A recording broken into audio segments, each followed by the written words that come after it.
Hello, everybody. I don't know where Chris is. Chris is gone. Chris is dead.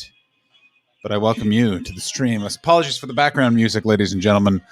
What a day we've had. I have the COVID virus vaccine. I went and stood in the cancellation line of a medical center in Los Angeles, as was recommended for any overthawed vaccines.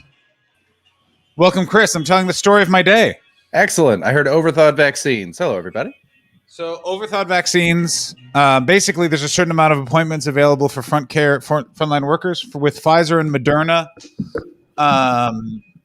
They have to be thawed. They thawed them out a certain amount, saying this is who comes. I stood in line and waited, watching funny women's comedy for an hour. Basically, a clip show. Sit back, around. You're watching funny women's comedy earlier? Yeah, that's how we spent the afternoon. It's International Women's Day. Happy International Women's Day, everybody. Happy International Women's Day, everybody. And so I just put on a bunch of American comics that they probably hadn't heard of.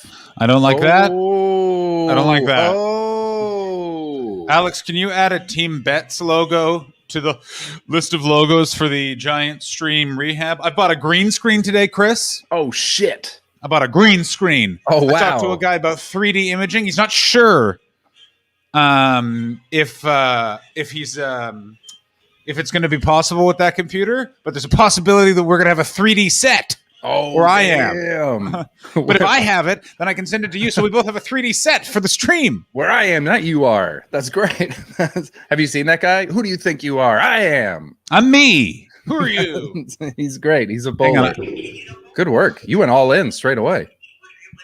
Let me just send this. I am streaming. Congrats. Everyone. So basically, what happened was I got there. Thank you so much for subscribing, Baldy. You are a boy who is great. Oh, that was a subscription Peter. to me, but thank you very much, Baldy. You're very wonderful. We are a few weeks away from there would be alerts right now, Chris. We could trigger alerts. Oh my goodness! In this? Because bitch. So, in this fucking thing, because theoretically, I can run OBS into this motherfucker. And then I can then you'll be there. It'll stream to all yours, all mine. Yeah. And then I just go, boop, and then goes, la la la. And the same thing with yours. So if you get a guy over there, it'll go, la la la la. Oh, yeah, we'll have to sync that up because I do have alerts. I've got all Alex maybe cool things. There's a Ron Swanson. There's sounds. She's making me a bunch of hummus ones, I assume. Nice. I want to try and I'm trying to try and just get a clip that's if you pay some things, it's just the clip of me being asked, "Do you worry about originality?" That is perfect. Also, Alex Watson stepped up her game. Not only is Mata is evidently booking the show now. She booked guests. I have nothing to do with this. Yeah, I got invited to pre-show drinks with our guests, I guess. So what the hell is going on? We don't even have subscription alerts. Chaz Redhead just rated the channel with 17 viewers. Welcome aboard, Chaz Redhead's hello, viewers. Chaz. Welcome. Are we pretending to know computer talk again? You know what? Not Turkanese. That is rude. Stop, Razabruce. Thank you so much for subscribing to the Hub Chums. Please subscribe. Please follow me. Or Chris, or both. Thank you so much for coming. I assume Chaz Redhead is going to join in. Chaz, I think Alex probably said come in half an hour earlier or later, but if you rated just now, come on in now, Chaz. You have the link. I passed the link to Alex. And, you do the same? Well, all right. Okay, Tom Crosby. Hello, Tom. How are you doing? Hey. Wait, what's up, man? So, Tom, are you Chaz? Not as far as I know. Okay. There is still the night is very much still young. You're the guy that does Rubik's cubes. Yeah, for some reason. It's not some reason. That's fun. It's weird. Hang on. They're great. I'm a couple of drinks in. Hang on. Oh. Here we are. Oh, damn. Ready? Oh. Chaz. So that's what I do. I think Alex. There we go. I think Alex overbooked the show already. Oh my God! Overbooked the show. Nothing wrong with that. Matt, But you're on a here different because we camera. are participating in a digital pub crawl. We started on the Just Us League. We migrated over to mine, and now everyone's migrating over to yours. I love this. And all people watching, please thank you for your subscription. Thank you, Mark Grimshaw, for your subscription. Thank you so much, Chef Samos, for your subscription. Thank you so much, Rick Carraza. Who is this? Oh, we got Alidi. David Hoare actually appearing on the stream. Hello, Lady. Hello, everybody. Birthday today. Hey, Happy birthday! Hey. Okay, let's all sing a version. Each person. Oh my God, JJ Whitehead just raided. Oh, Yay! damn. Amazing. I mean, I'm so. Hi, John. Hi, Chris. So many Hey, what's up, everybody? Hey, everybody. Hi, stream. Hello, JJ. Are you coming in? Let's get everybody in here. We're all Let's go full celebrity squares. We need one more. Brothers, Plenty celebrity squares. Everyone is here. We can That's play such a noughts great and crosses idea. with our faces. This is great. Yes. JJ, please join. I'm out of. I need to get more wine. That's what I need to do. I'm on hold with the California Unemployment Commission. So at a certain point, Hooray! I have to get off and then argue with a confused person. Incredible. Oh, Matt has just left. I don't know who Matt is. I'm glad he's gone. Amazing. Matt Blair, great British singer, songwriter, comedian. What are the words? Doesn't matter. He's back. I mean, I'm judging everyone's setup and background right now. Like I think Chaz is my favorite because Chaz looks like he's definitely in some sort of bunker. Yeah. He's hiding from someone. He's got tinfoil. This is There's why like I usually have my green there's a- screen up. There's a Faraday cage around that somewhere. Yeah. I like, by the way, when you go after lost the center square. Damn. Oh, decarb coming in strong for Governor General of the stream. That's very exciting. So we got Chaz. Matt in the middle with just like oddly placed framed photos. My camera is normally in a different angle, so because You can change it, I think. I don't know if I can. It didn't give me the option. But Cam and there's Mike at the bottom of the screen. is there? What? Holy I like shit. it. It's a duality of man thing. Ooh. I'm art on one side and I'm just dead yes. on the other. Hold on. Yes, you're right. I can. My audio will now be better. And now, hold on. Let's get to the. No. Oh, good. That's always the best. There we go. Hey. There we go. are you using virtual camera? Yeah. No, Epoch. It's my phone is the camera. I like see. Nice. from this angle. The first time I ever used a virtual camera, it was to host a stand-up for violence against sex workers show, which I was teching, and I had to load up a load of like pole dancing onto my OBS and then put it through my Zoom and then out into another thing to raise money, like charity sort of thing. And then I had the next show I had to do it for was for much more famous comedian I was teching for, and I was like, I need to make sure I delete all of this nudity off my computer, or else I'm going to get so fired. This coming in from question, was that Sean's show, David? Coming in from Baldy. Yes, Sean Doxey show. Yeah. Nice. Let me say this against the how did the fundraiser go? And you were raising money to stop violence against sex workers, to be clear, yeah? You weren't paying for their training. Yeah. Because if you're going in for that sort of stuff, I'm not having you on the stream. We are raising money to give every sex worker a machete. Yeah, I'm all for that, by the way. we actually raised 300 Tommy guns, so it was pretty good. Like, this is a weird thing to think, but I'm 35, and with each passing day, I'm more and more just like, you know what? Idiots gotta go. Like, I'm done. Like I got the COVID vaccine today because America decided for 30 minutes not to be a nation of dullards and voted for literally the child's drawing of the lesser of two evils. And and now like they're on track to have vaccinations by May. And I don't care if there's if there's a microchip in me, I don't give a fuck. I can hug my mom and probably I'm not going to die and I might not kill her. Like, can we just be done? Oh, Chris has left. Chris has just fucking left. I'll be back. I'm treasure hunting. Sorry, Bill Gates sent him that way. Sorry. Is he? Yeah, America did the bare minimum. Inside you all along. Oh, Yeah. damn it. I didn't realize that I've been streaming daily for almost 3 weeks with a guy that didn't want to hear pro-vaccine chat. All right. I'm sick of it, sheeple. Get rid of it. Yeah. I mean, said, between "I'm sick of idiots," and he just went, "Well, then fuck you," and it just stormed. like I've met Tom in real life. David, I think we've met in real life. Chaz, I don't think I've met in real life. Between me and Chris, we, which like, one? Briefly walked past each other at like an ACMS or something. This is all okay. So between me and Chris, which one do you think is more likely to have stormed the capital of the U.S. on Jan 6? We'll go just based on looks. Just based on looks. Ignore the American flag I have behind me. The lumberjack shirt combo. It's not looking great already, John. No, listen, I understand. And then if I show to say you've always looked a bit like a conspiracy theorist on the street. Listen, and if I showed you some of my notebooks, then you'd be like, "Whoa, I didn't know David Icke was in the middle." Although Chris's name on here is Danger Chris, and that kind of sounds like the name someone would give themselves who's storming the Capitol. I'm Danger Chris, get out of the way. That is true because it's that beautiful not. I don't trust the government. I feel like the angle everything's set up. If you just pan the camera back, there'd just be like the speaker podium on just one of them. Yeah, just Nancy Pelosi's podium. Like you're about to do shadows, like with your hands. Yeah. Like you're about Oh my god, I would watch that do, show. did I? The big question is, did they recover that podium? Good question. I think it's on eBay now, isn't it? Someone. Okay, someone bring that. Okay, I can bring that up because then I can show off of this. You could have had this, Gareth War. I sent you the offer.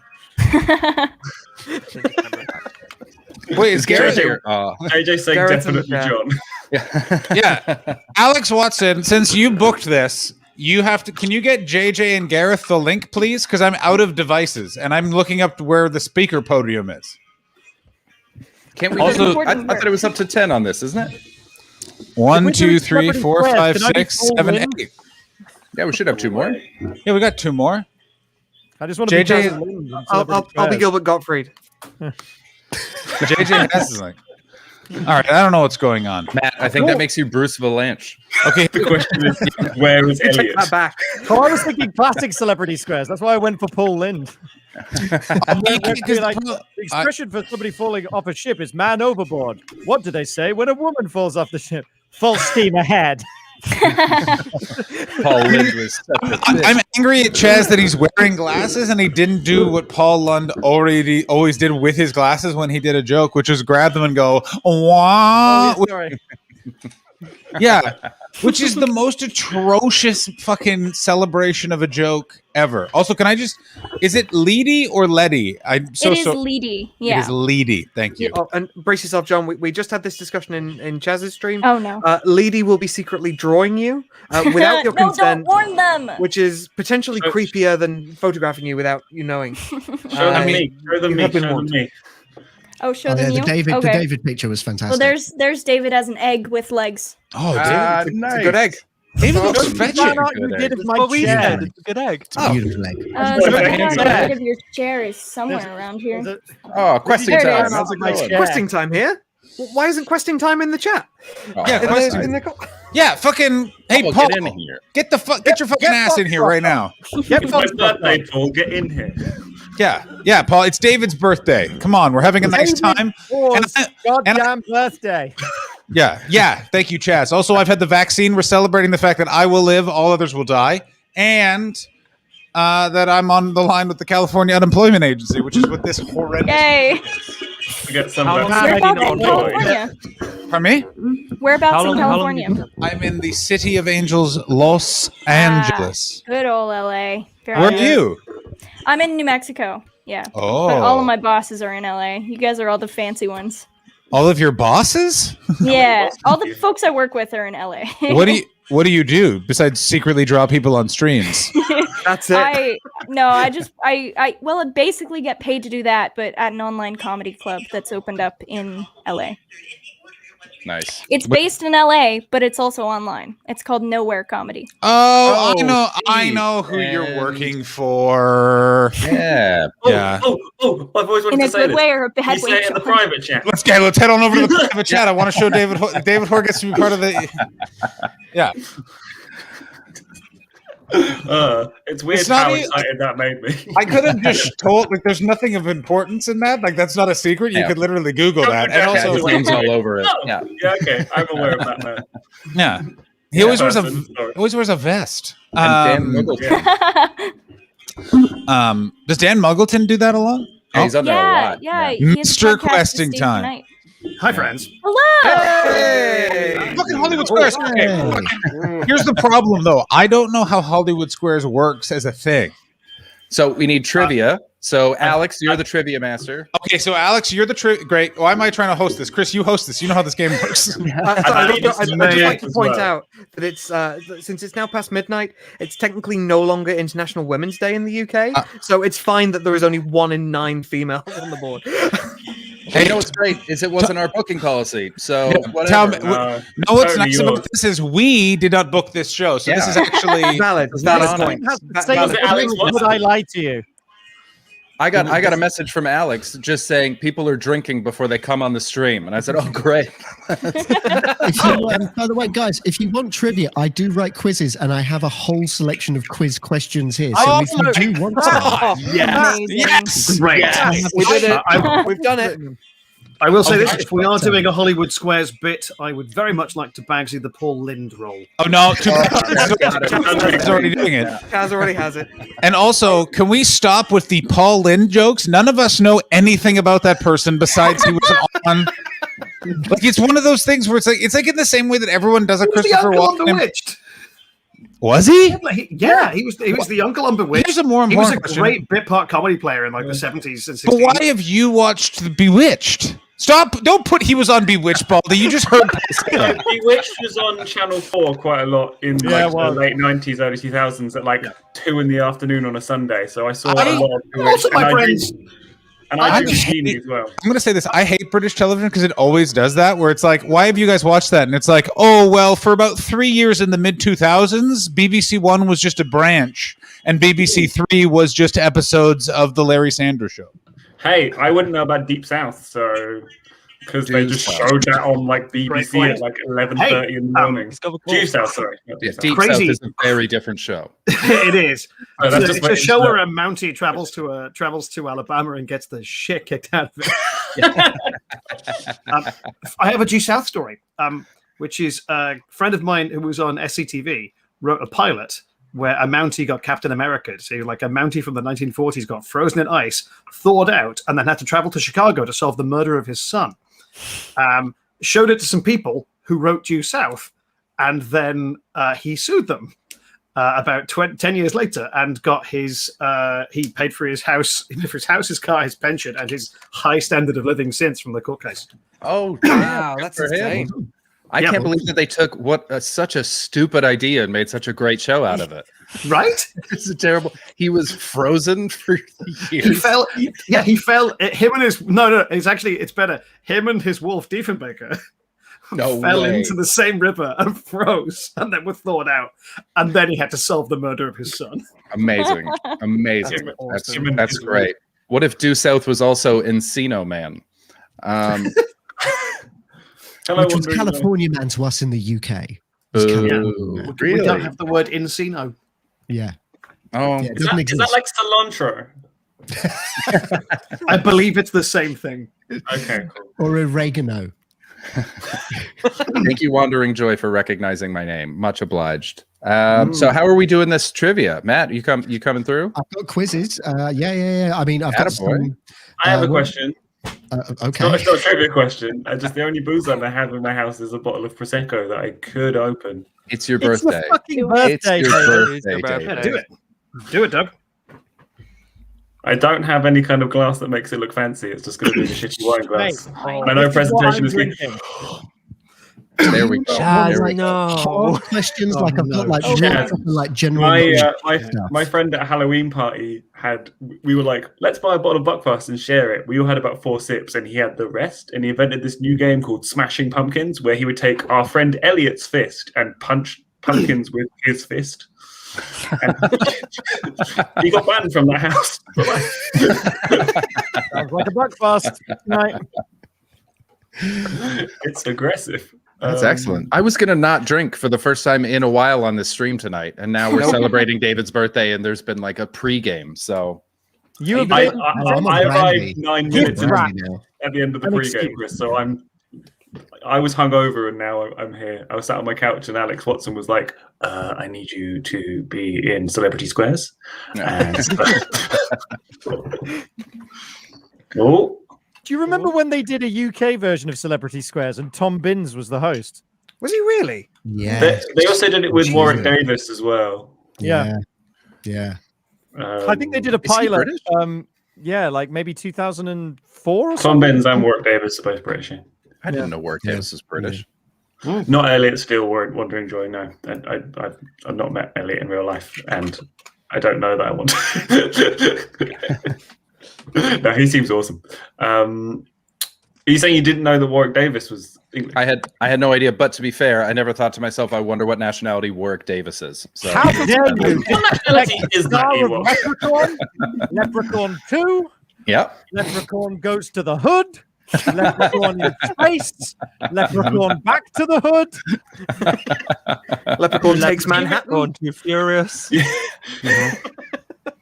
Tokyo Drift. The first Brilliant. Lars von Trier's Leprechaun. I'm getting booze. If we're doing this, I'm getting Parts 1 and we all searching for a pot of gold, endlessly scouring the skyline for rainbows that will never appear.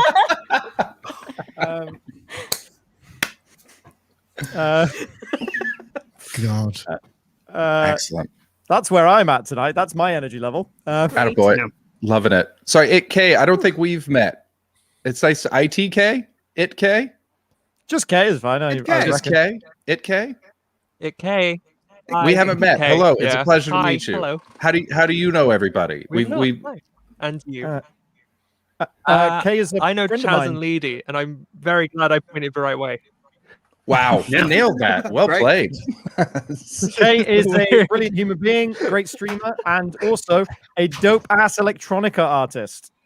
Dope Really? ass. Cool. Oh my goodness. 1 out of 3 ain't bad. Yeah. Releasing songs under the name London Hatred. Why don't you find London Hatred on Bandcamp and buy the EP? Oh, one day we'll have alerts on here so we can do that. But for right now, this is basically a Zoom call. Oh,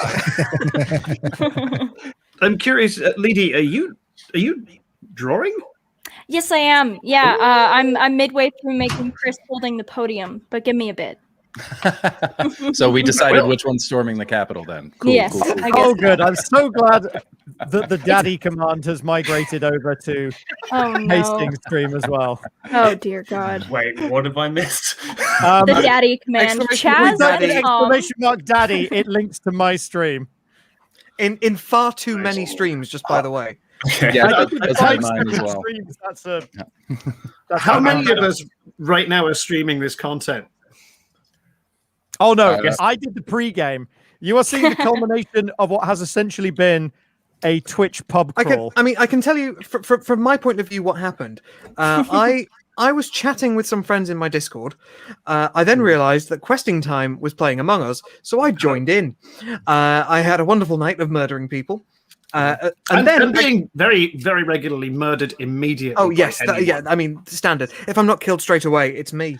And then I got a message while on Questing Time stream saying that Gary Tro and Javier Harkin were talking shit about me. So I jumped straight over to the Just Us League stream. At which point Javier said, Tom, would you like to join the Zoom call? So I did. I then was because I then had the link. I started abusing that power and invited Chaz and Leedy and Rick and Matt Blair and then when Gary and Harp wanted to go to bed, Chaz migrated everyone over to his stream, and now we're here. Thank you for having us. So I'm just. Can I do my version of events? I did because mine's a lot more dull, and I'm suddenly like, "Whoa!" Yours is like, "Yay, fun! Yay, fun! Yay, fun!" I had lots of fun. We've got unreliable narrators of him. I did the frog, and then basically finished that, was knackered, and then sat down on my sofa and with my girlfriend and watched a half-an-hour documentary of Adam Savage walking around the Jim Henson exhibition and museum while she fell asleep. And I was like, I'm quite sleepy, and I stuck on JJ, and then Alex Watson appeared and went, come be on screen, and I was like, yes. I like that David was like, "You want to hear the more boring version of this story? Here we go." David, you can't think of a better way to spend your birthday. It's your goddamn birthday. Yes. Yeah. Let me say, I'm more than okay with this. This is. Are you drinking as well, Chris? Eh?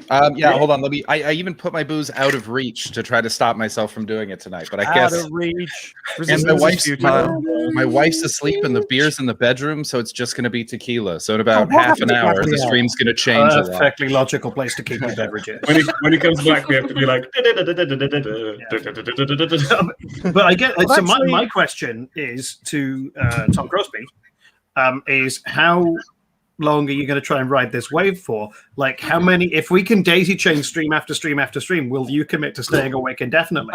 Sure. Let's commit to that. And I will be the last man standing. Fucked anyway, so I'm streaming at 10 a.m. So if you're still awake, then you're more I will be the welcome last to come person to my standing house. in this or die trying.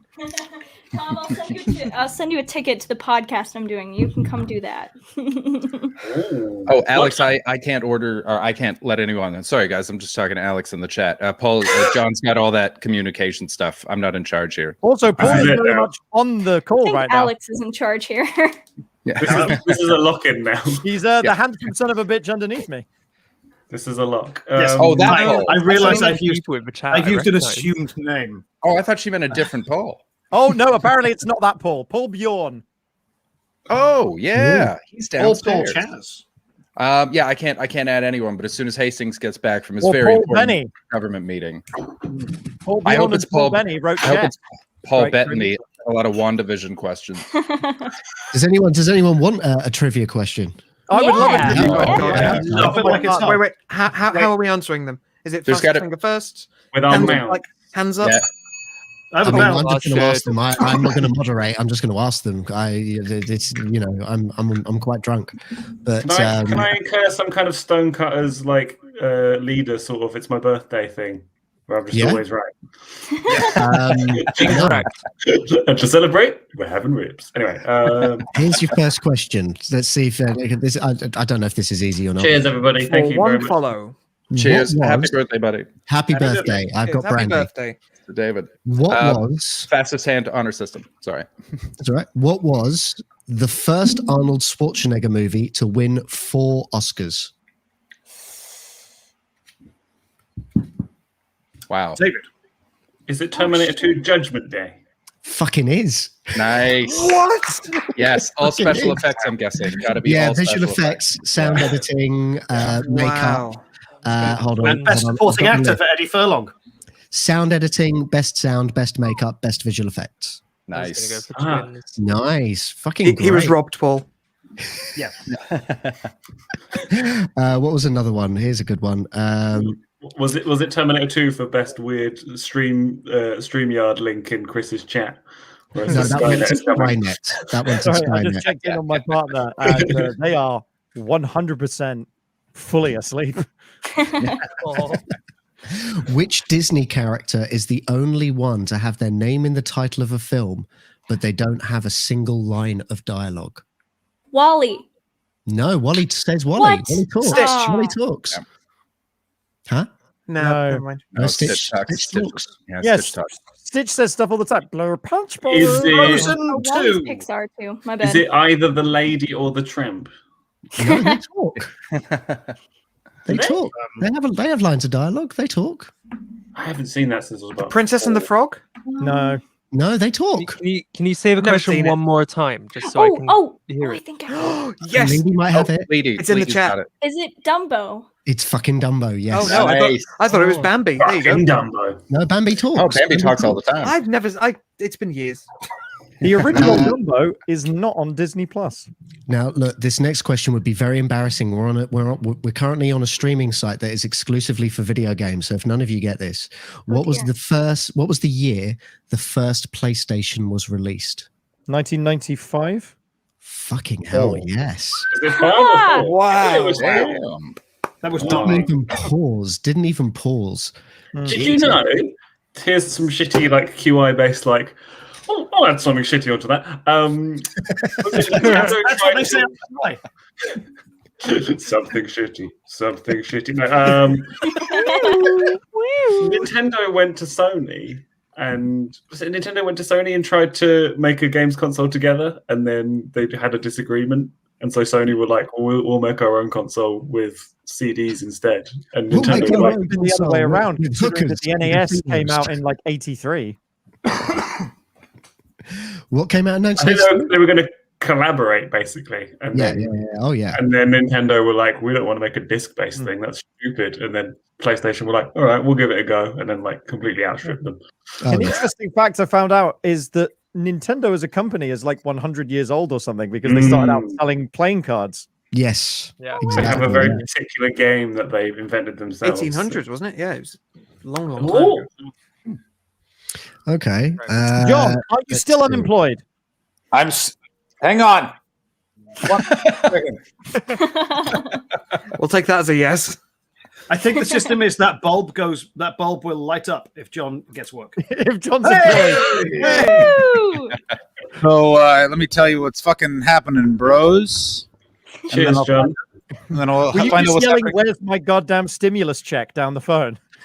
What I was fucking saying, if you don't want a fucking repeat of Jan the 6th, then you better fucking make with the cash, or me and the people that look like me are popping in for a visit. Were you going? All of the adverts said, all of the material said 2,000, not 1,400. Can I just say, John, please don't storm the Capitol, because if you do, they'll come back to this footage where I'm clapping you as you say it. So I don't really want that. That's a clip. There's no way I could ever storm the Capitol because I have this fun water bottle. You'll be so buoyant. Solid. Yeah, you hear that, You can swim FBI? down that big pond Matt, down the middle. ADSR Thug is correcting you in the comments. What is he saying? The PlayStation was launched in December '94. Probably in the States, but maybe in the UK, who I was writing. Wait, Matt, are you conducting a trivia quiz that's incorrect? No. That's the unique selling point of this show. I'm serious. We can pitch this. The only right answer is the wrong answer. There's your tagline. Yeah. Did you guys ever see 30 Rock where they play the game shows Homonym? No, the other one. Damn it! You were so close. Can I just ask where you are on the bottle? I'm on my second go, and I'm at 9 a.m. I've already had a full one of these today. I feel amazing. What time is it? What's the liquid? It's vodka. No, it's 4:30. I'm fucked up. I didn't even have the COVID vaccine. I think that was heroin. I just want to correct. I want to correct ADSR Thug, just to say it was released in Japan in 1994, but it was released in North America and the UK and Europe in 1995. Oh, so mic drop right there. There you go. So fuck you. I like this. Matt really took that personally. Yeah, I did. I just want to quickly say this. I know there's a lot. There's a flex in the chat for you. Yeah, ADSR Thug is coming hard. Dude, John, put that up. That is a flex. Oh, go fuck yourself. That's what that fucking says. Wow. So passive aggressive. Yeah. Wow. No, there's nothing passive about that, mate. That was Even got a hyphen and a full stop. Hey, ADSR Thug, do you put your pants on one at a time, motherfucker? Because you seem like This guy puts on one pair of pants at a time. Yeah. One leg at a time. You fucking know what I'm talking about, Paul Foxcroft, and you correct me again. Hey, Guess it's gonna fucking yeah. Let's fucking understand who's fucking in charge here. All right. Listen, I'm just like every other guy. I put on my pants on one leg, then another pair of pants on another leg, then another pair of pants on my. You know what? leg. I don't like his attitude either. I'm a Cronenbergian wrong guy man. out. Yeah, I didn't like what he was doing there either. I feel like he was making fun of me. Oh no, what have I done here? No, Chaz is in the wrong spot. All right, we got to redo this so everyone goes back to their. Because it's like one of those puzzles where you move one square at a time and I'm in for it. God, if only we had someone who was an expert in solving 3x3 puzzles. If only. Chaz, are you okay? No, I was actually really enjoying your song. I just got carried away with the bit. No. It's Okay. like to a bit where if three of us Are are we in a playing- certain line, we disappear like Tetris. Are we playing noughts and crosses? I'll go first. Wait, let's go. All right. I'm into it. Oh. Can only adhesively work for so long. Oh, this ballet motion is the circle, apparently. No, we're the O's, so we just won. Yeah. Wait, who just won? Wait, what did happen? Oh no, we didn't win. David an messed X. it up. David's an X. Oh, yeah. We're down diagonally. This is great. This is, X, feel- take it. Nice. Well, seeing all these people say X, now I just want to watch various clips of people giving the crotch chop from late 90s wrestling. Do you guys remember? Some of you in the chat and some of you on the stream are not old enough to remember that there was a time in the late 90s where literally just grown men crossed their arms across their crotches, and that was literally on at 8 p.m. for children to watch. How is our society got? Yeah, I mean, all of them. Talking about David. DX. We certainly are. Literally, What is a late 90s? I will. Sorry, Lady, do you think Hi, you're on Lady. Jeopardy? That's what fucking late 90s is. get in the bin. Yeah. Don't you fucking. Well, she was. Wait a minute. You were born after 9/11? I don't know, but it's classified. Stop trying to pin that on people. Sing in the private chat. Yeah. What year were you born? 2002. Oh, my sweet mother. Go of God. fuck yourself. And you know how to draw? Yes. What the fuck are they teaching in these schools? So not only was Lady born after 9/11, she was born after Oh, there I the am. establishment Oh, and the damn. dissolution of the pop group 911. What? You know what, lady? There was a friend of mine did forward me a picture from the storming the Capitol with a for real like, is this you? Because my fucking doppelganger was in there. Yeah, Liddy, can you hold that picture up again? Mm-hmm. I think this. Oh wow, Wow. That's Look at great. that. that's great That's stuff. Incredible. I'm going to throw. Alex is just You know, shouting. you know out how much I Lady like that? I'm in going the to throw bits at the stream. Amazing. Does that make up for being born in 2002? No, nothing will Try make up for harder. that. I'll try harder. Makes it much more. Yeah. I Liddy, don't it's- like Bordy's tone in the chat. I do not like Bordy's tone. This is technically to catch a predator. Yeah, but what's weird is that's Leedy, and the rest of us are just poor, confused people that are our bank pin codes. I don't know. If we made Capture Predator now, it would just be, I'm Chris Hansen. Can I borrow $50? Yeah. Let's just check. Do all of you know what happened to Chris Hansen from To Catch a Predator? No. Nope. No, spill the tea. Oh, it doesn't even need private chat. He has disgraced himself and keeps passing bad checks and doing fraudulent GoFundMe accounts. Oh shit. Oh, What? Yeah. It's Wow. crazy. How many board games has he invented? How, That's all they do on GoFundMe, isn't it? what was his GoFundMe? What were his causes? David, I'll have you know that Like, I mean, did they were charity. Yeah, exactly. Oh, okay. Yeah. Charity. They were Yeah, not. Was he trying to? David. Was he trying to go fund like a bunch of To Catch a Predator sequels? One of them, I think, was his weird To Catch a Predator secret that was like Hansen on the hunt. Yeah, he Oh, was, it was doing called- YouTube things, wasn't he? Was one of them called To Catch a Alien versus Predator Requiem? Okay, so here in January 2009, Hansen was charged with larceny after a check bounced with a vendor who delivered promotional items. Hansen turned himself into police in Connecticut on January 14th for allegedly bouncing checks worth of $13,000 for promotional materials. He was charged with harassment by a celebrity March 24th, 2020. Like, he loves just passing bad checks, doesn't he? Wow. Who writes Wow. The checks? weird thing about watching To Catch a Predator is like, so they have police officers to play like the kids to make sure that, you know, they're like lulling these dudes into a false sense of security. But it's just like, this guy thinks he's meeting with a 14-year-old girl, and there's clearly like a woman in her mid-20s in a baseball hat.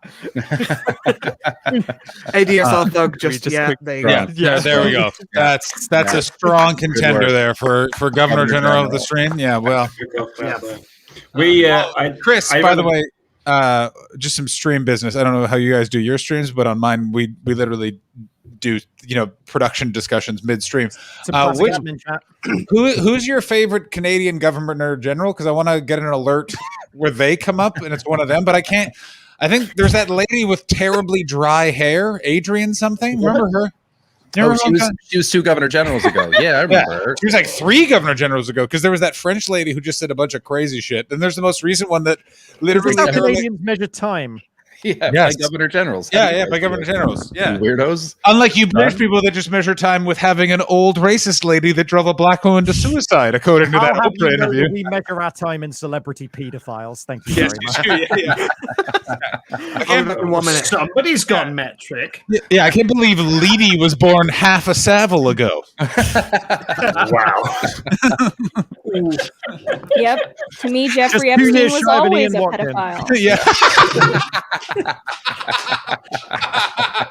Anyone else notice that as soon as we started talking about pedophiles, Tom had to go? Oh, yeah.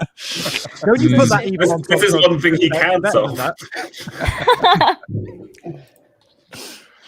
Wow. We had a quiz, me and my friend James O'Donoghue, and it was like in a pub where we had like comedians and people doing stuff as well. One round was called To Catch a Predator, where I would stand on the other end of a pub and the 2 contestants had to have like either hand in the oven gloves and try and catch a DVD copy of Predator that I lobbed at them. Love it. Love it. Required great coordination. That's great. That's such a good bit. God damn it. Oh, please tell me it's the Chris Hansen action figure. Where? Oh my God, it is. Where's there a Chris? I think it's just beer.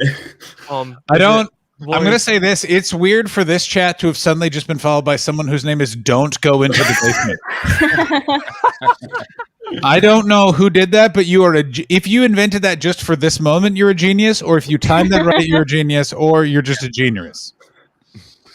All right. Are we actually doing a quiz, or what the hell's going on here? I feel like I just went and had a full fun conversation with the California unemployment thing, and you guys are being disorganized on a What was the Twitch tone stream. of the person on the call? Because I have a very specific sound in my head. I want to know if it's like, sir. No, down. I can explain to you. What it was so they have this like laboriously bad setup system that's clearly from the 90s, and California has 20 million unemployed people or something insane like that. Is it just a really dated holding pattern where it's just like, hello, I am your governor. Your call is important to us. You're like, you're making jokes, but literally the thing is like you'll like sign up and be like, yep, I still have COVID. Yes, I'm still a comedian. No, I can't work. And then some weeks it'll just be like pending, and you have to call them and be like, hey, I filled out the form. And then they do exactly what happens is they go, yep, you did. Hang on. Okay, I had to just press another button. Like they have to like refresh it. Like they act like they're holding a piece of paper, and it's not just like like they should just have it coded. So you answer these questions, boom. Instead with that, they literally act like, hang on, let me go over to the fax machine. Yep, you printed it out. Like it's so like just sliding a typewriter across. They claimed that 7 million people weren't who they were on New Year's Eve at 10:01. 7 million people got an alert that said you no longer qualify for pandemic unemployment benefits.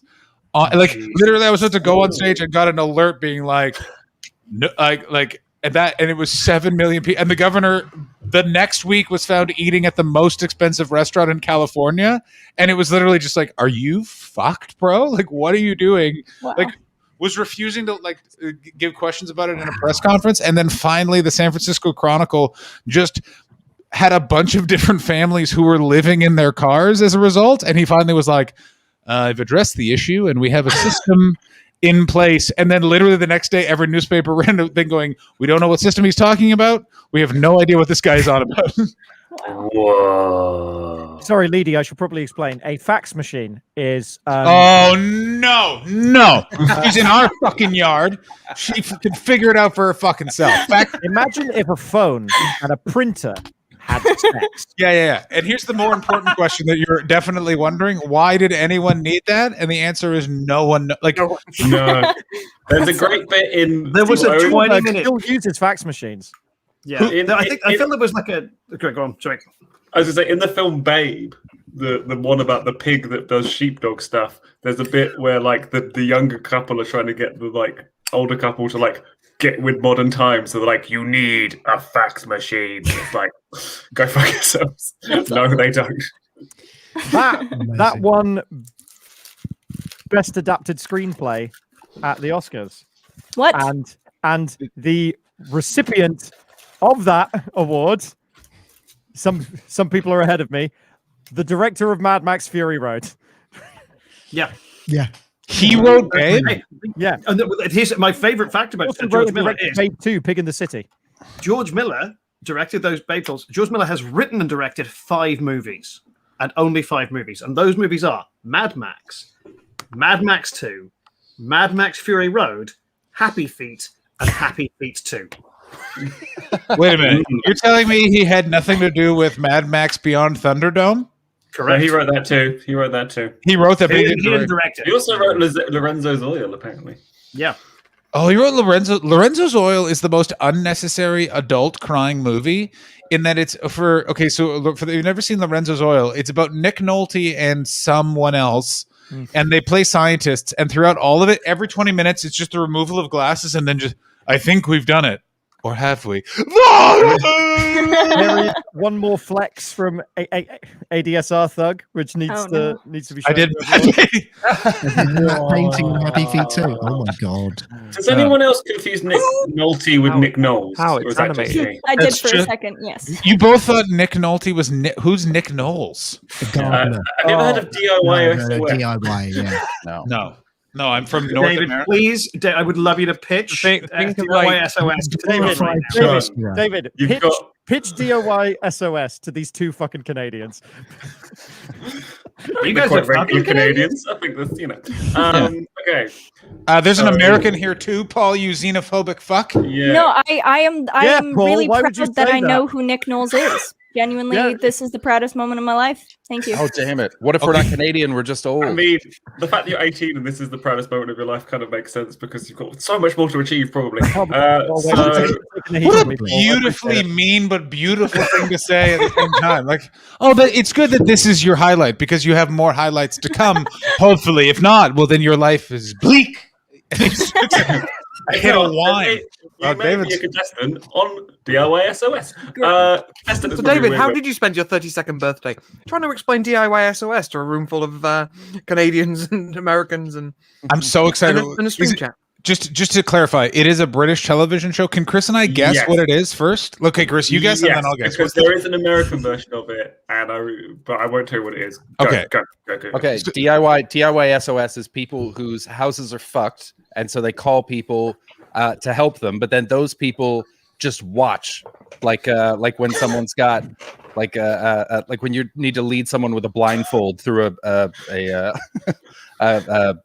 maze. And they just give them advice, but won't actually help them. And there's chainsaws. What? Always, yeah. You start with chainsaws, cut down the house from the root, count the rings, and then build a new one. So kind of. So it's basically like, here's our sob story. So like, this person's life is not so great, but they have a house and lots of people have nominated them to be on this show. So we're going to get them to go away and pretend that we've given them a holiday. Well, they're going to give them a holiday, pretend that they're just going away, but whilst they're away, we're going to completely revamp their house to make their life better. American Home Makeover. American Home Makeover. But American Home Makeover has like people crying every 8 seconds, whereas that only tends to happen in the last bit. It's a lot more kind of like geezers being like, Was DIY SOS the one that happened with the teapot collection? Was that DIY? Exactly. It wasn't. That was changing. That's changing rooms. That was changing rooms. Holy shit. Okay, I hate. Changing I'm going to say Room was the absolute best. this right now. All British media is, but all British media is either phenomenal. What's going on? You froze for a second. You're back. You buzzed, but you're back. Go. You are currently on hold. Your call is important to us. Get out your phones. Am I back on the phone with the fucking California EDD? These motherfuckers. The thing with British television shows, as soon as it involves real people, it's so much scummier and weirder because British producers, for some reason, won't go and find photogenic people that are good on television. They'll just find anyone. So you'll just be watching like Antiques Roadshow, and there's a geezer who's just been stabbed, being like, "I found all these coins in a fountain. Give me money for them." And they're like, "Where did you get this guy? You didn't even like get him to change his shirt. He looks actively dirty." And they're like, "Yeah." Last week, I think either you or Chris was like, UK is the last place on earth that they have ugly people on television. I was like, It's 100% true. It's you have ugly people deliver the news. Do you know that doesn't exist anywhere else on the planet?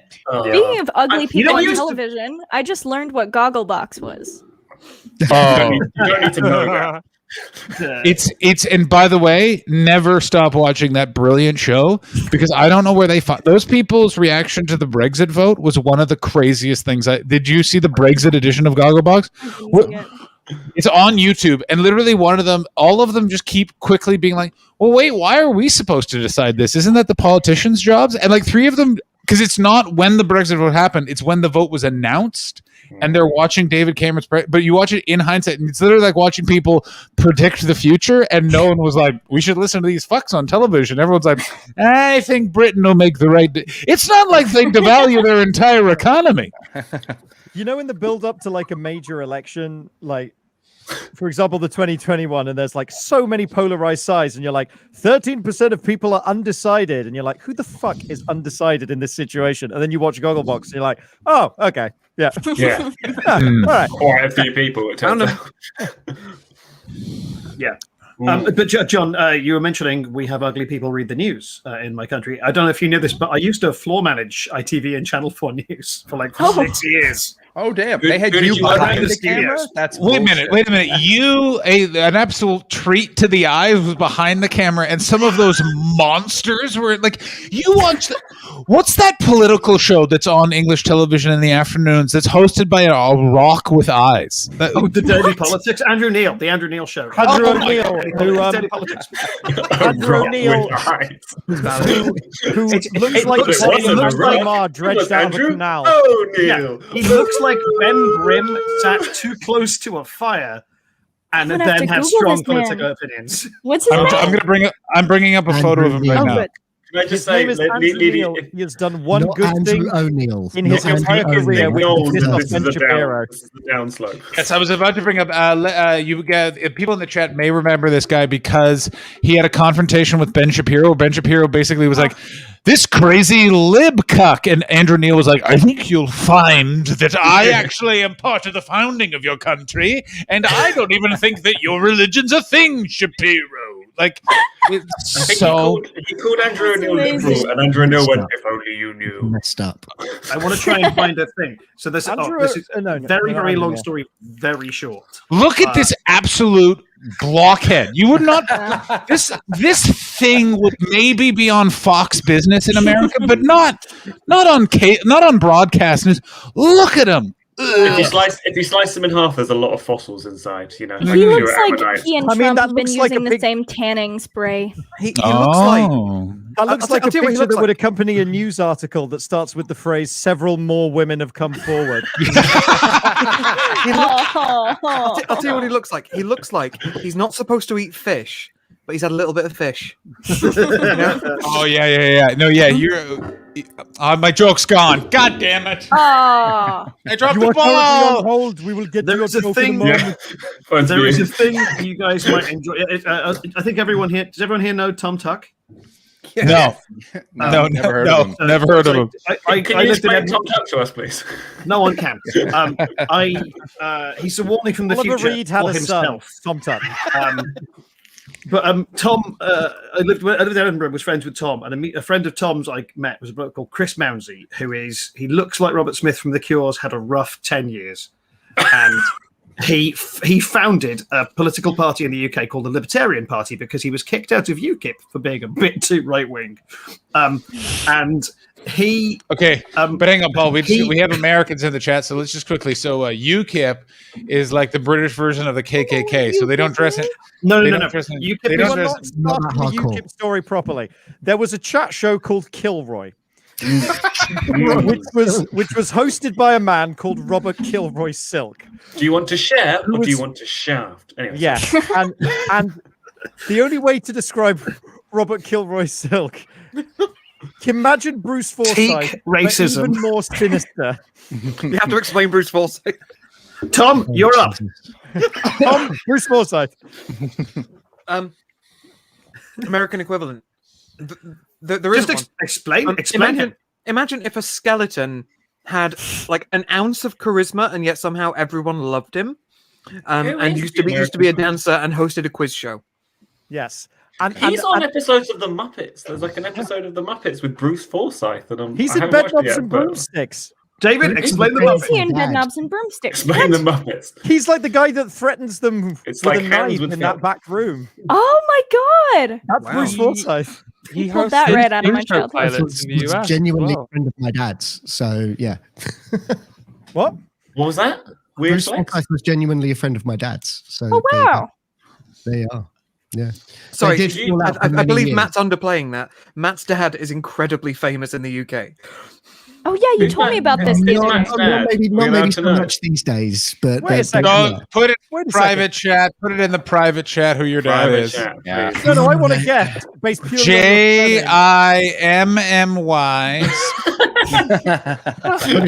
Put it in the chat. It's in the chat. Can Not I just say, Twitch chat. it's really upsetting to read Andrew Neil and not have the O in the middle to make it much nicer.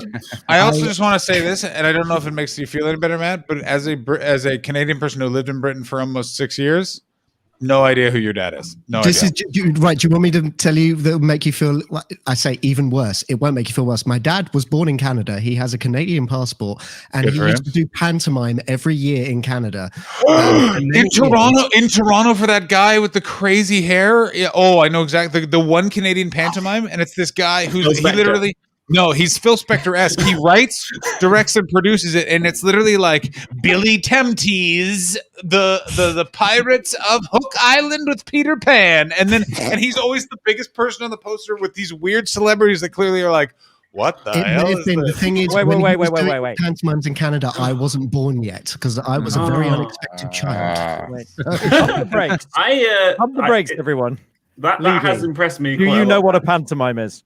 I was told about this a while ago, and I somewhat grasp it. It's almost like Rocky Horror, but it's an entire genre of thing. Like you I got mean, things. you're making there it there are sound- tropes, and You're there making it are sound a lot less there's- naff. Making it sound a lot more fun than it actually is. Oh, okay. Well, yeah, no, it still blows my mind. I'm still trying to grasp it. I feel like it's something I gotta experience to understand. I wouldn't say that I wouldn't it's recommend like that. Rocky Yeah, I just- Horror. I would say it's closer to like a PG version of Repo the Genetic Opera. I know what that is for sure. Can I tell my Panto story? Tell Sorry, it. please do. Tell the panto story. I feel like we're on Okay, six different so, six different segues deep into the when I was We're gonna in bring the it all Cubs- back though. when I was in Yeah. the Cubs / Scouts when I was about 11. Oh, God, we were where's waiting this? to go to Oh, a. It's not where you think it's Going going. back to Chris Hansen. We were all waiting in a car park for the bus to take us to London to go take us to this pantomime, and we were bored. So a bunch of like 10 and 11-year-olds all playing it, but it was just like pitch black because it's panto season. So we're all just running around in the dark, and I'm running like this, and this other guy's running like this, and his teeth went in my forehead. What? No. So I've got like a scar. I don't know if you can see it in this light. I've got. No, that's no. horrific. Draw I've it got- on. Well, that was it. This happened about the same time as Harry Potter's died. I was about to say, So, you Harry Potter? Are you like this weird panto teeth? Leedy, mark you're Harry going to Potter? need to amend the egg drawing. Oh, I just- oh, Yeah. Yeah. Can you just do a drawing of David just showing us his hairline? Just being like, oh, you guys know I'm not balding over here, bud. I have a question. Well, I- Everyone Hairline said. exchange hour? If so, I'm leaving. Yeah, Yeah, I this- never made it to the Panther because I had to go to hospital. Because I mean, you worked out. Here's my question. So J.K. Rowling, right? Remember in the summer when, like, right around BLM, she said all that stuff? Yeah. I thought she then was just like, all right, I'm going to die down. I didn't realize that she's, like, doubled down on it and has been tweeting about it, like, all of the time. Don't Yeah. get me started. messed up. on she Joanne. promotes T-shirt companies that like sell like severely anti-trans. Oh, like, man. Like there was a She could have She's just like- she's had like, her I've been mansion and shut up. misunderstood. She's like, no. I want you to understand how fucking bigoted I am. But There here's is the a messed up. big sickness in this country where, like, people who are racist can do shit other than be racist. Thank you so much, But by the people- way, for But people. who are transphobic, Sorry, go ahead. that's all they do. That's Yeah. like they have dedicated their life to the hatred of trans people. Mm. Well, like take Like, Lawrence look at Fox. Graham who's like- Linehan pissing his career away. No, but like Yeah. Lawrence Fox is like, I'm going to be as racist as I can be, and look, I'm going to run for mayor as well. But I'm going to say this is British people. Who's that drawing of? It's just the teeth. Just the teeth in the head. He No broke one's my gonna- teeth in my forehead, and I just ended up with a scar. And I was walking around going, "Is it raining?" And I was like, just pushing blood like all around my face. Oh, I also like. I was fine until I looked in the mirror, and it was like, "What?" I was like, I think about it as my hairline now, John. That's so because thanks. there's Happy a birthday, vein me. right in the front of your head because there was a blading incident. I think it was Eddie Guerrero like bladed and he nicked that vein and it went like absolutely really? everywhere. It's Yeah, more there's than that one vein. more than one wrestler has done it. It's why the trick was to I do think it. John Cena hit it as well once actually. Yeah, that's why the old school guys, they wouldn't use blades. What they would try and do, and this is a pro wrestling thing, is the grossest thing ever, is you try, if you can, there's like a line on the hairline where it means like forehead, where if you get it with the knuckle, it's like won't leave a scar and you'll bleed like crazy. And Harley Race apparently is the guy who was able to do it. So much so, if you came over to Harley Race's house for a barbecue, if you weren't careful, he'd just do it to you at the barbecue. So you'd just be sitting there having coleslaw, and then suddenly you're bleeding from the head because an old crazy man. Bear in mind, like, listen, if you ever want to think like, oh, history of showbiz is nuts, look at the history of wrestlers, because there's a moment before it was this where it was literally at the carnival, they'd find kids and be like, go fight that man, kid. And they'd be like, okay. And then they're like, it's fake though. Yeah. Now you're with us. Yeah. Is it kind of like, do you guys, I don't know if anyone here will understand, like the Paul Ince or Terry Butcher like head injury where basically they got their head sliced in like an international football game, but then were like, because it's only minor, but they just bled everywhere. They were allowed to carry on, but they were just drenched in blood. Like if you look up Terry Butcher, you'll just see him like face caked in blood. He's just allowed to carry on. I can't remember the name of the wrestler, but there was one who had bladed so much throughout his career. He had like divots in his forehead, and he could hold credit cards in them. Abdullah the Butcher, and he could keep poker chips in them. He could Oh keep my poker God. chips in them. Oh Yeah. my God. Also, that guy's a real bastard. Turned out he had hepatitis C the whole time and gave it to a bunch of other wrestlers because he would always bleed. Also, What's that? A problematic wrestler? Say it ain't so. I know. sorry. Girls to Baldy and King GW have gifted a bunch of subscriptions. Thank you so much, guys. That was totally appreciated. 3, the reason why I bring up J.K. Rowling is I just started reading the first Harry Potter book and someone gave it to me because of my injury. Here's the problem I now face. Very good book. I want to keep reading, but now I can't do it. Here's my. I have obviously the problem everyone has with J.K. Rowling, but I would argue book 1 pretty good, book 2 pretty good, book 3 getting flabby. By book 4, she was too successful to have an editor, which is why book 4 is the size of larger than the previous 3 books and full of redundant content. It falls off. Okay. And now she's a grotesque. There's also a particular metaphor that she relies on quite a bit throughout the series, and once I spotted it, I like wasn't able to unsee it, which is with the force of a small bomb. She always uses the phrase small bomb with the force of a small bomb. I think it's in most of the books. Right.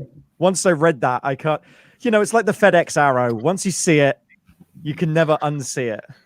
The first book is really whimsical as well and really feels like a kid's book. And then the later ones are just like full of death and deceit and we don't really know what's going on. And there's that very We got confusing angst. sequence where Hermione takes a potion, changes her gender, and people refer to her as he and don't question it. That doesn't happen. Yeah. Yep. Oh. Just for a Also, period of time. Yeah. J.K. Rowling. Hermione takes a magic potion, becomes a dude for a little bit, and everyone's like, this is fine. I just want to say this also, and maybe this is weird. Kay, have you spoken yet during the stream? I have. I have. Amazing. Here's what I know about Kay. Kay. Kay. Sorry, I was like, No, let Kay tell the story. Kay, what should I know about you? That's a good question. I like this guy.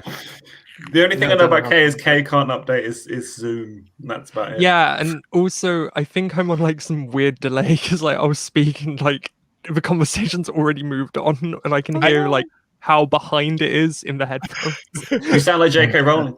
Yeah. Kay, can that's you just confirm your pronouns ironic. for me? Huh? Can you confirm your pronouns for me, Kay? Just to make sure I'm not fucking anything up. They them. They, them. Cool. They, them, Thank cool. you. You're all wrong. Nah, it's all good. Don't you worry. It's all good. Did I miss something in the chat? Good mods.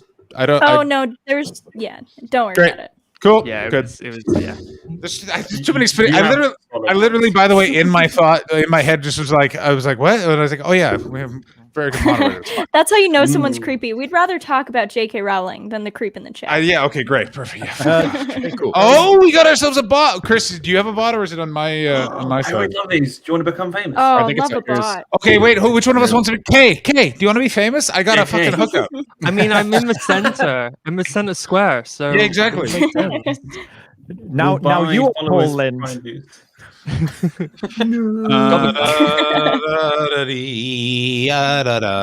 All right. So enough about J.K. Rowling. So I'm fine not continuing on. I know what happens, right? Because it turns out that Voldemort's his father, whatever the fuck.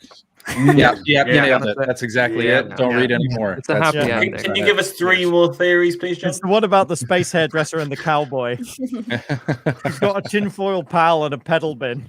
Yeah, and also Harry has to train Ron to herd sheep. What?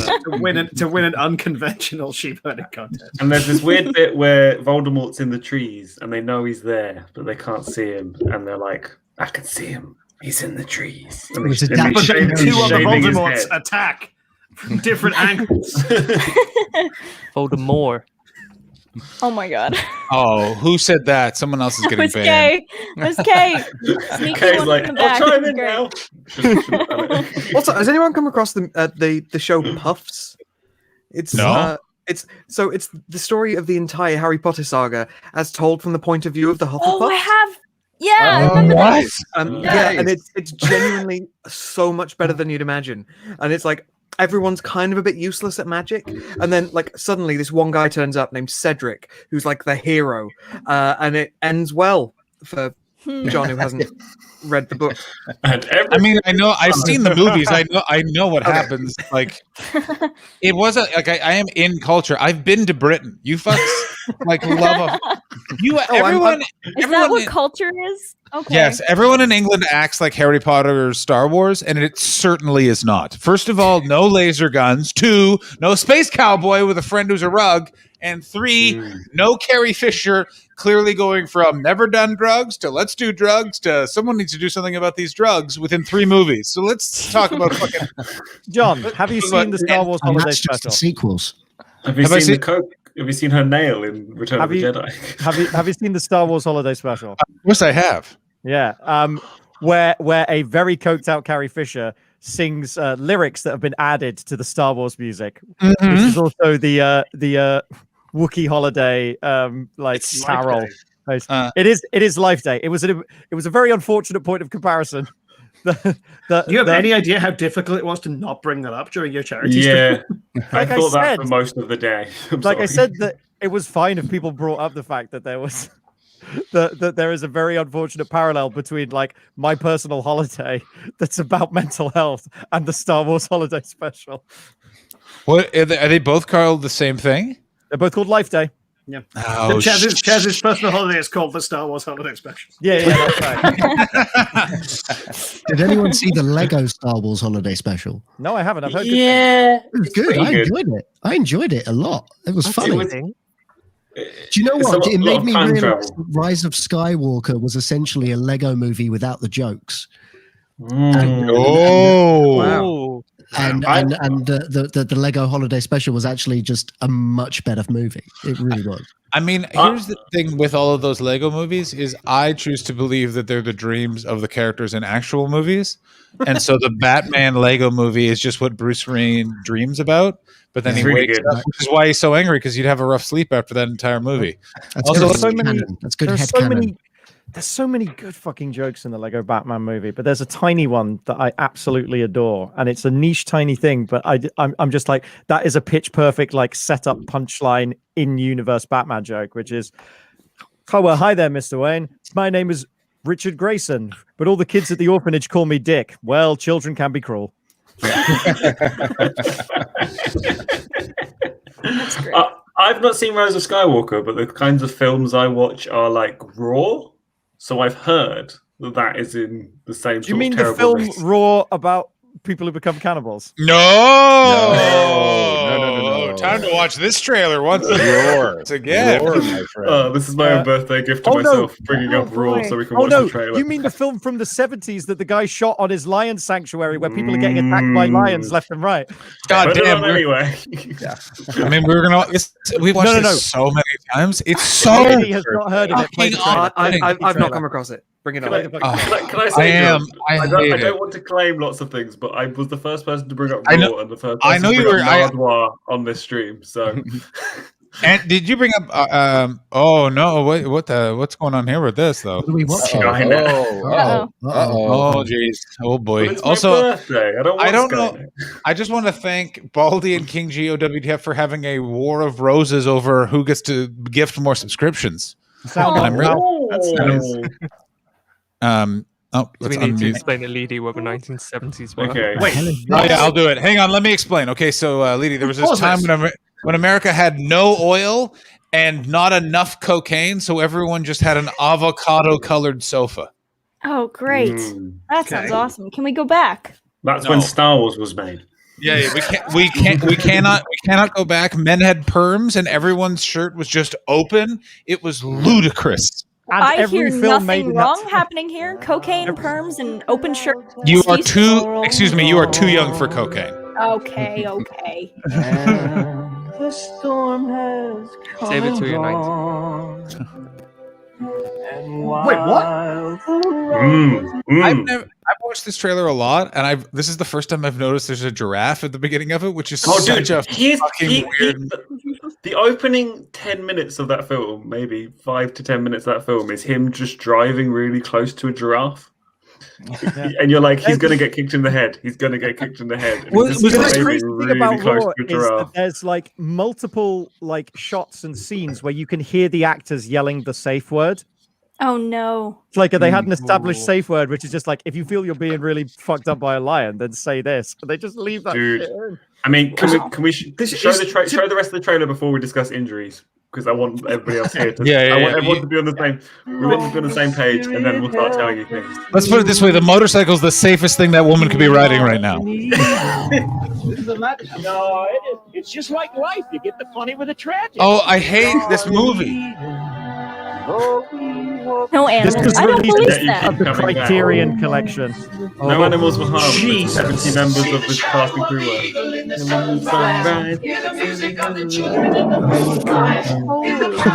That's a quote. The cat's got a little excited, that's all. Oh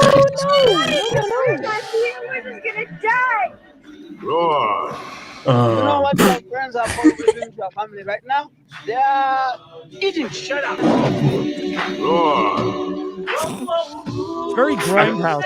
So what happened Oh, for the it most is. part apparently we'll keep watching, but this was the absolute insane was that they kept fucking up the animals weren't all trained, and they also introduced different animals from different types of training for movies. So it would literally be like one tiger would be controlled, but like that tiger was trained to like intimidation, and then the other 3 tigers were just trained on a word. So then the other 3 tigers would attack that trainer, and like Yeah. so. wow. There's one where literally someone got scalped because Yeah. someone else one of the other lions like go word was something like action or camera. Like it was like, so stupid. So Tippi Hedren and her husband both kept loads of wildcats in their house in LA, and then the government came along and were like, No. stop. You No. might So remember they then Tippi made Hedren their- from and an then they insane made their Batman ranch. throwing live birds at her. Yeah, and then they made their ranch, and then so once they made their ranch from there, it was like they were like, we're going to make a film that's based on this ranch. But the whole idea is it's filmed in LA, but basically the plot is that the family haven't seen the dad for 3 years, and they're flying out to visit him now that he's set up the ranch, and they land in the airport and get in a taxi to go to the ranch, and he from the ranch goes in a car to pick them up from the airport. So they arrive at the house whilst he's not there, and then they walk into the house and they can't find any big cats, and they're all in the roof, and you're just sat there shitting yourself, being like, they're about to die. It's so fucked. Also, somebody gets their. I think it was Tippi Hedren got her rib broken because she gets picked up by a fucking elephant. You see it in the trailer. Keep going. Keep going. Yeah, you see that? That comes up in a second. This is my land.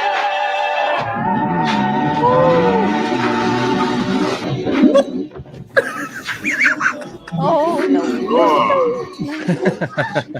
Tippi Hedren, broken leg. Melanie Griffin, facial reconstruction surgery. Multiple puncture wounds. Completely unharmed. There's this really fun bit where you see two tigers just don't like a boat that all the people are in, so they just tip up the boat. It's not very harmful, but they just capsize the boat, and then there's just a tiger on a boat as it's going under. I think an elephant crushes the boat as well in that film. There's a really fucking funny line coming in from Diamond Geyser, which not all of you are going to get, which is unlike the film Roar, the Heath Ledger TV series Roar, and those other stronger. For those of you who don't know what that is, he had a weird TV show that was like a fantasy but set in Ireland called Roar. And it was him versus a vampire who was the centurion that crucified Jesus. Longinus. Is that? Do you remember? Is that? Do you remember that show, Paul Clarkström? Is that what his name was? No, but I've read the Bible. I mean, I didn't enjoy the Bible enough to remember tertiary. Oh, is this what we're doing now? Yeah. Oh, I didn't realize it was fucking. Oh, are we being cool? Hey, kids, skateboarding's really cool. I can be cool. You know what else? That's cool? what we're doing. The love of our Lord Jesus Christ. You want to know the blonde Heath Ledger looks like a blonde Rufio from Hook. Yeah.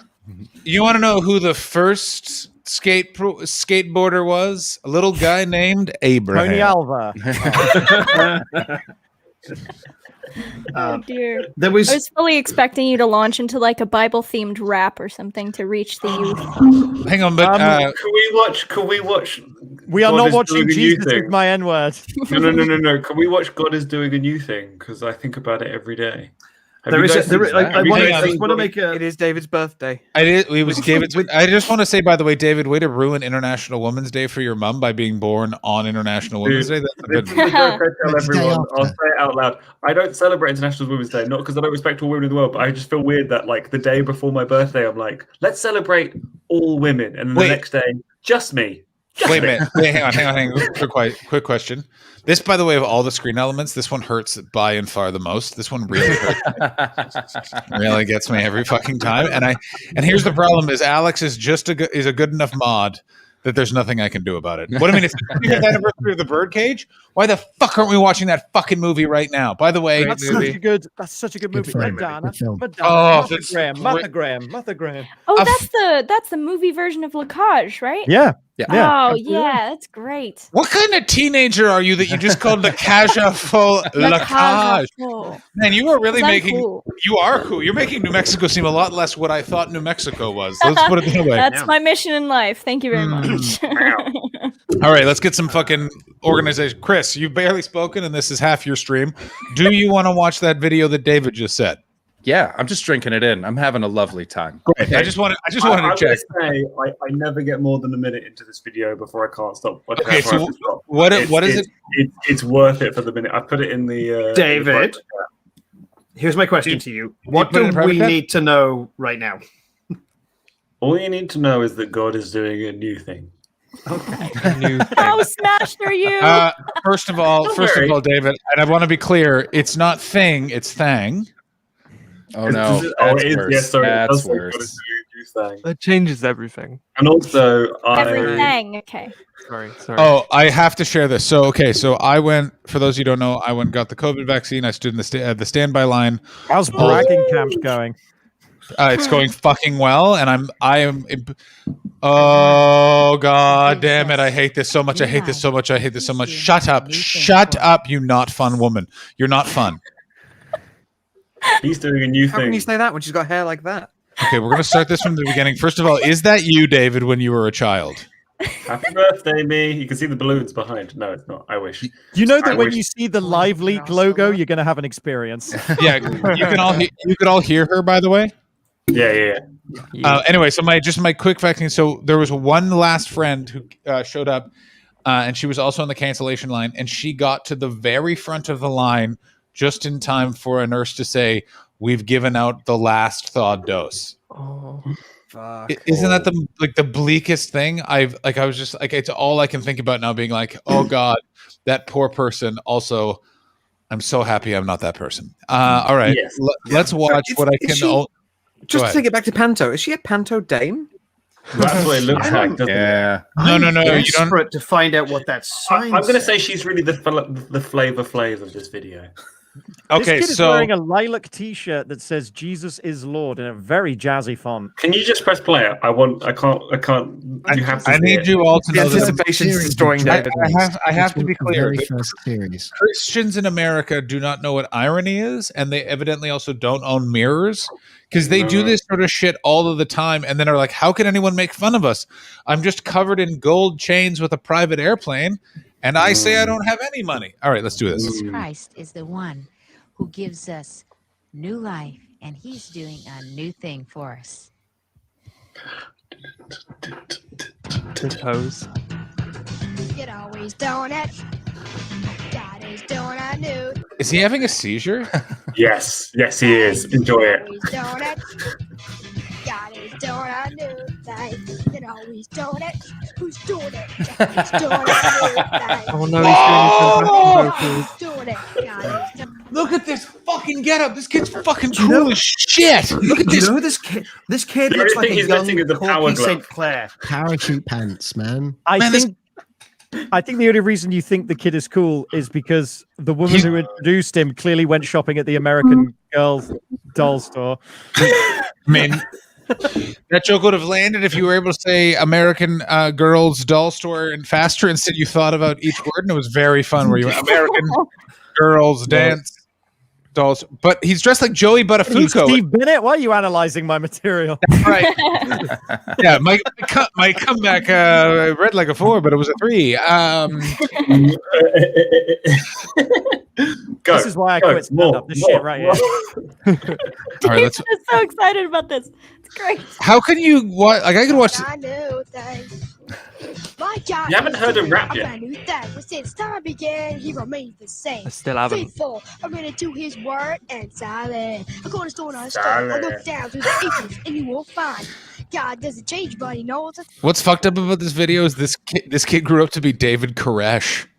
I really thought you were going to say Hall there, but I was going to be very the song upset. to rap, God's with us, so I cannot lack it. So God is doing a new thing in our lives. We're doing a new thing. Jesus. Wow. I mean, he's still got more moves than me. I don't like the. Doing a new thing through our music. This answers the question: what happens if you try dancing and you've never seen dancing before? Is he performing in like a small marquee for a kid's party or something with his background? Is this a telethon? He's in Black Rocket Room It's a 2. competition by the looks of things. What I would This is love to somebody see who has- happen. who's only seen a description of dancing written down. I would love it if the next time it cuts to a wide shot, it pulls out slightly further, and to his right, Blanca appears, and it's just an elaborate Street Fighter 2 intro. Yeah. I gotta know where in your head you went Street Fighter 2 as a reference, because I was so it was a great line, but I was like, what?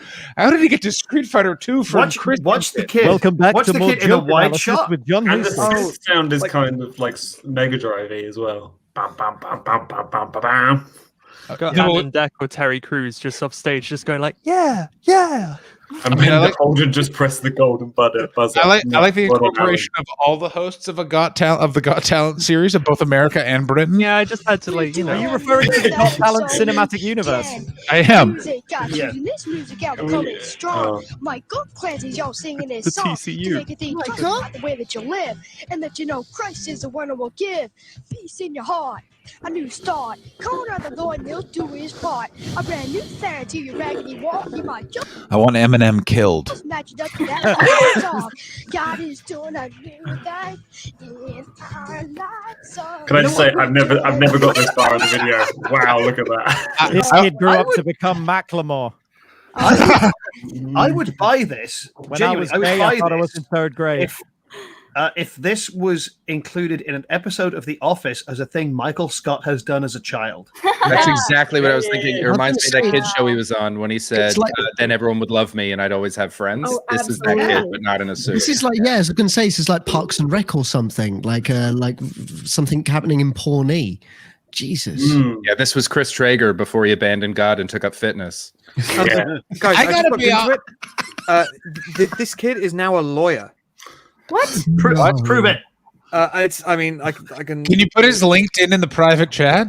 Do you have intel? Do you have intel?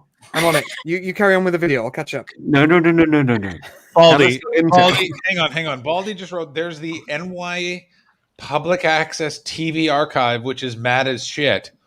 What the fuck is that? There's an archive of the New York City Public Access. Oh no. I think we have to go there DVD. next. But Hey there, how you doing? My name's Joey. Welcome back to People I'm Mad At. John, I would like to.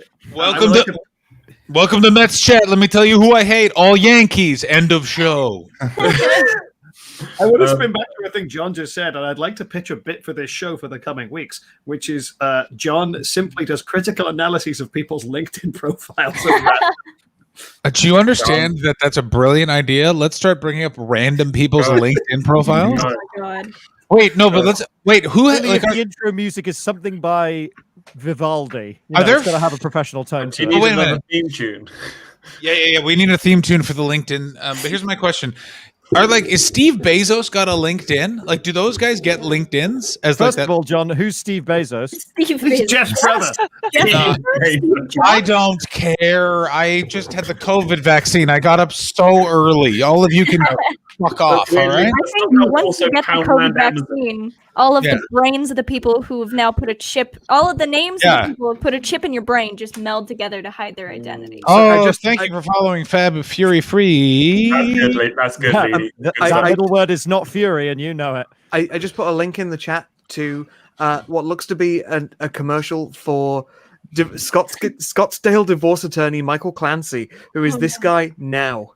It's not actually the same guy. Please tell me that it includes the phrase "I will fight for you." Is it actually? No, but hang on. You're not. This isn't. All the comments. It's the same guy. All the comments saying like new fang in it. I'm desperate. I'm desperate to watch this, but I really hope he's kept the music and dance. Oh my god! If he's also wearing parachute pants in this divorce video, I'm gonna. Oh! I mean, you guys can't see it, but I prefer the production values of God is doing a new thing. So let's watch the. Does he just rap? Your wife is doing your best friend. Oh, sorry, Chris. Say again. No, go for Same it. guy confirmed. Oh my god. Is it actually? This child would later I've already gain a received number Lego one. vouchers for my birthday, but this would be a better birthday present. This child went on to release the hit song "Informer." Who's doing it? No, doing a new thing. Always doing it. Who's doing it? I have a few more videos of people singing atrociously. Can you give me backstories to all of them? Yeah. Put them in the private chat, whatever the hell's we're doing. Look at this fucking. What I want to point out, by the way, is I like that this kid is now grown up, so I don't feel bad bullying him because he went on to be a divorce lawyer, so he can fuck right off. I played this in Thanks to TikTok, the kid who played Edmund in the 2005 Lion, Witch, and the Wardrobe is now an advisor for the Conservative Party. Oh, that makes it. I'm going to say this right now. How weird is it this guy sang a song about Jesus and then went on to be a divorce lawyer, something that Jesus is supposedly against? I've put on my parachute pants specifically for this kid. Is Edmund the one that put Turkish Delight above his family? Yes, that is correct. Makes sense that he works for the Amazing parachute pants work, lady. John, that YouTube link is to another fantastic song. All right, okay, we're gonna watch the end of this. Yeah, I need to know how he closes this out. Yes, I feel like he does a double knee slide. I'm thinking he talks to that lady again. So loud and proud of the guy I serve. Try to take you with a hook. You got nerve. Chris is reading for Michael Clancy. I would love it if the plot twist is he's instantly excommunicated at the end of the number. What, like a guy in white robes with a pointy hand runs out, punches him, he knocked out, and on the screen it says "Papality." us. God is doing a new thing through our music. We're doing a new thing so he can use it. Wow. Hi. Oh, Wow. what a sweet little boy at the end. See, the I thing know. is- Like the that. thing is, why would you even produce music like that when like gospel music exists and it kind of slaps? You know? Like- Don't play the song before I'm back. I'll be back in one second. Chaz, I'll explain to you why they had to do that. It's going to get a little off color, but let me tell you why they wanted him to do that is because gospel music is, related to a group of people that the people at that church don't really care for. Do you know what I'm saying? Emphasis on color. Yeah. Big thing is they're really. I mean, I like, by the way, that Chris. We got 8 other people on the stream, so Chris is just having his 3rd cigarette of the stream. Second, but yeah, I'm having a very nice time. Yeah, I gotta head out. I'll see you guys. Are you going to go work? Are you going to work for Nowhere Comedy Club now? In fact, yes. If I can do a shameless plug. Yeah, please go do a shameless plug. Also, say Okay. hello to the 2 people that are doing that. I should actually reach out to one of Will them. do. Yeah, you can come crash it sometime. I am doing Ask Us Everything, a weekly podcast with Steve Hofstetter and Daniel Muggleton. Come join us. Tickets at nowheretime.com. Coming in from Colt Cabana. See you later, Letty. Have a great time. Do you want to join in, Colt? Go to Nowhere. Get Colt up in this business. Square that fucking Colt, square, I guess. Colt, do you want to come on? Thank you so much, Letty. That was very good. Please, everyone, go thanks, to Letty. Nowhere, support her Twitch, and go to watch Nowhere Comedy Club. That was very fun. What is this? It's it's David Hoare's birthday. He's left, and they were doing a virtual pub crawl, and now they're here. Why do you want all these fucking explanations? Here's something. I'm going to take this second. How about this, Colt? How about you just trust my content decisions? Everyone's having a nice time. We're about to watch the advertisement of okay, David's back. Now let's watch that fucking Jesus kid all grown up being a divorce lawyer. Which is just a great segment lead. Wait a minute. Is Tom brushing his teeth? What the fuck is going on? I've got peanuts and matchmakers if anyone wants one. Orange. I mean, I'm brushing my teeth with brandy, if that counts. Can I have a question for Kay. Hi. What is the object behind you? The trash Oh, pile. it is many objects. Is that a trash pile? I moved out of storage and everything I haven't stored yet. Oh, I commend you. I've just thought of another bad song to send as well, by the way. Another really good one. Really bad, really good. Go. Okay, let's be uncomfortable. Okay. Tight suit, loose suit. I'm saying loose Here's the suit. brand law. Oh, my It's him. That's It's him. definitely him. that is definitely. Yeah. Oh my I god, feel it's the like secondary having that henchman in every team mid-90s approach really action makes a film. big Yeah. difference. A studio apartment is your new thing. A studio apartment is your new thing. Product of representation. Why is the closed captioning so tiny? That's like he edited that into video. It isn't. He's huge now. Oh, I was going to be like, this is a selling point. I don't represent people with bad The eyesight. client can trust you. And the I only do client deals in rooms you're with gonna no get window. someplace with them. But not God, only it's a hell of a because they like drug. you and trust you, it's because of what. How does he still have the same vibe? Put me at ease. Yeah. He's very easy to talk I to. reckon if you He's very put the driven. same music His in the background, personality it would is such sound when the he's exact interviewing same. clients. Who the fuck is Like this? Dark Side of the Moon and Wizard of Oz? Yeah. What? What's with this guy always needing to be associated with badly dressed weird people? Like, look at Who this is this? bulldog of a human being. Hey, Yeah, you but this leave guy Ron looks- Perlman's son Hey. alone. This guy looks like he's He getting is not divorced. a bulldog. He This is a is a Saint real guy. Bernard. This is alternate universe Alex Jones. I'm He like, does look like he looks like his forehead forgets what it's doing as it's going up. yeah, It's like, I'm I'm a forehead. I don't know anymore. I Genuinely, just really want though, to take an iron and press it against his forehead. Just like, let's get those out. Let's get those out. Gordon Can you Ramsay imagine, forehead. though? Can you What were you saying, imagine? John? Sorry. I was just gonna say that when I'm going through a divorce, and I thought I was gonna turn into this guy. That's no Oh, time. John. Remember, you can always go lower. Oh, Can you Thing is, imagine? you- like, You hydrate too much to be this man. I Yeah, mean, what they this don't say is this guy's 29. yeah. no, I was this guy- going to say though, but can you imagine having been does a put kid? Like, I'm when so he's in front glad of a that judge. this shit wasn't around when I was a kid, and that we'd be watching like internet videos of me as a child right now. Dude, God is doing a new thing was when you were a child.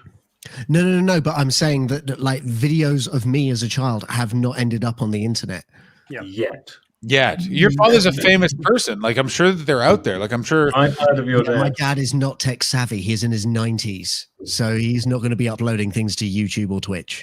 Your dad in his 90s. Yes. I mean, Wow. I mean, the chat has. As I knew this would happen as soon as we started watching videos, is that someone in the chat has already mentioned vids of Betts and Hastings, which means this can only end one way. And I am. Betts is doing a new thing. Oh, God. Betts is doing a new thing. Betts is doing a new thing. Attending. I hate the name Hildebrand Law. Sounds like such a shitty company. It's too many hard syllables. Hildebrand sounds like a fake German name. It sounds like the sword you have to like grind to get in Final Fantasy. I mean, Baldy absolutely fucking nailed that. John, I just checked the top comment, and it's the judge is doing a new thing. By doing your best. Is it really? Yeah. Oh, what are we doing watching the video? Let's go look at the comments of this absolute. This poor bastard. This is what I was saying. All the comments are related to the video. Michael Clancy of our law firm did a video called New Thing as a child. This is the most embarrassing one of them all, because this is the one where they're trying to like be cool with it. Yeah. That's the confirmation. That's them going, oh yeah, it's true. I mean, I do enjoy it, because 5 years ago was still, the internet was, they should know not to do anything. All right, we're going to watch one more video of bad singing. What's the plan here? Okay, I've got. Do you want one which is actually no? This you need to watch this one rather than that one. That one's bad. This one's tragic. What would you rather? I'm in. Chris, decide based on David's sent you best Based law. on David's accurate summary of you two. Alex, where are you sending those to? Because hilariously, if I turn on Discord on my computer while I'm streaming, it slows the whole thing down. One of them is a song that will make you go, "What is it?" I think the second one. Please go. It's got to second be one. tragic. It's you I need can't. to use the bathroom again. I'll be right back. When given the choice between bad and tragic, you choose tragic every time. I'll preface it by saying there's a parodied version of the second one where they've inserted the lyric, "This is why Mum left." So, second one. I mean, this is an absolutely accurate comment to what happened with Colt Cabana right there. Yeah. Oh, I love. All Did you see Dylan's new description for his Teams podcast? He released a 2-minute episode and the description is just like, "I have a kid now. This is over." that was it. He just stopped his podcast. Is that true? Announcement. Yeah, it was on my podcast stream. Dylan Gott. He had a podcast about it was called Remarkable Teams, and it was like great teams from different decades. And he released an episode today that the description was just, "I have a kid now. This is over." It's like, all right, thanks, man. That was like his whole plan. He was gonna like, I gotta kick it up a notch. Yeah, no, that's done. That's done.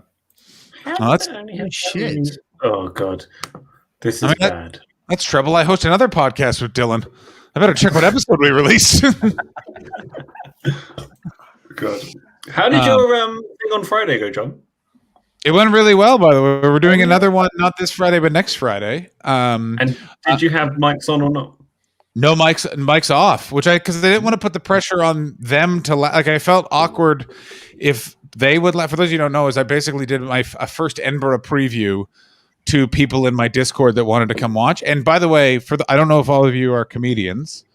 Comedian, not comedian, not comedian. You are to me, right? No. Appreciate it. Anytime, brother. Matt, comedian? Yes. Sick. Have we worked together? Not great. No. I don't know. Maybe. Have you ever performed with a double act called Ray Guns Look Real Enough? The guy in the tiger suit. I mean, I've heard of them. Yeah, I've heard of them. I don't know if I've ever. I'm the guy that plays the guitar. The other guy wears the tiger suit. Okay. Which one are you? I literally just said it. Sorry. Wait. The other guy in the suit. Don't be mean to me. And Only Paul, because Paul, we've Matt. met actually. I did the sound and music for Nightmare Live when you did a terrible run of Nightmare Live in Edinburgh in 2014. I turned up in armor. I threw D20s into the crowd, and Yeah. Paul I said to Paul, like, can I just have a quick chat about the format? And Paul and Tom were like, we won't tell you anything about the show. And I was like, sure, don't spoil the show, but I just have a question about the format. And because they double booked, it was me and Carriad and Tien and Dweeb. So there are too many of us on the panel. Yes. We had a big argument about what we should be saying today. I saw. And when there's bits in the show which are like plot, which we weren't told about. And so I kept interjecting in scripted sequences, like aggressively. Trying to get I remember. like, because I take that shit really seriously. Slow spell. Yeah. And I was way too committed to that bit to the point where Paul actively walked over and, as Traeger, unplugged my mic and threw it away, which stopped nothing. I know. I heard because I was doing the sound and the lights at the time when you were doing it. Really? So we had Paul on Infinite Sofa with Stu Goldsmith, and when he did his segment, I was kind of not doing anything as a sidekick, so I went and grabbed my Lego and just built a tiny bit of Lego Nightmare. And then Stu went, you should do that every week on Twitch with ambient music, and that's how I have my weekly ambient Lego show now. Oh, fantastic. So it's all thanks to Nightmare Live that I have my weekly Lego thing. Fantastic. I mean, I haven't actually done anything new for Nightmare Live myself since 2014. So there we go. But Matt, but the question I wanted to come to then, Matt, was, and this has only come up because I rewatched Die Hard earlier when I was doing some some coding. Is Ray Guns Look Real Enough a reference to the line from Die Hard? yes, it is 100%. Yes. 100%. It's a line for He had a toy ray gun, look real enough to me. It's Al. It's an Al reference. Oh, yeah. Absolutely. I mean, that's such a sad reference. Didn't that like it's a reference to the murder of a child? Perfect for a comedy act. Although, granted, look, I replaced someone else in Ray Gun. So, wait a minute. Before that, it was called Take My Son. But no, I replaced someone else in a double act. But and then COVID happened. So double acts don't really work on Twitch when timing and music is vital. So I have a Twitch channel now. Hey. So you've done that seamless plug. Can I just say I was nearly asleep when Alex invited me on, and now I've got this much prosecco. I like how David Hoard absolutely just went bonkers. Like he just got on the stream, got very excited to go into the private chat, and then he just had a bunch of prosecco. Like he's on some. You're in Ibiza. I'm so happy I've given this to you. Oh, and it's so nice to be here, John. Genuinely, thank you so much for making my birthday already marvelous. It's fine now. David, I'm right here. I just want you all to know, and I don't want to do this, but Alex booked the show very well with lots of guests. So now let's all just be very embarrassed that this has been found and watch this definite. Yay. Oh my god! Yeah. Is this Watch Mojo? Oh, it's a Watch Oh my God, Mojo is this video. a clip from Letterkenny? What is this? Yes, it is. Oh, fuck you. Also, Chris, if you don't think, by the way, that you're next in the barrel, you don't know how this fucking game works at all. What did she find? How is there anything left? I can finally make a Letterkenny reference. Do you want to watch me? I'm in a chat with Canadians. Hang on. Do you want to watch me being interviewed by Love Honey? What's Love Honey? And yes.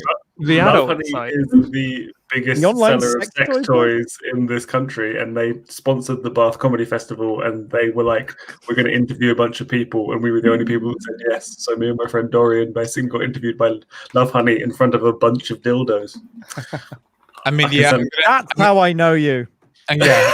I mean, Alex, how bad is this clip? I feel like I am about to get indicted for some sort of crime. Sorry, David, I've just put 2 and 2 together on this. Sorry, no, I want to watch John and Chris suffer first before we get anywhere near that. This also looks, Chris. This also looks. This looks a lot like John is about to try to do Darth Vader force choking of whoever's interviewing him, and I like it.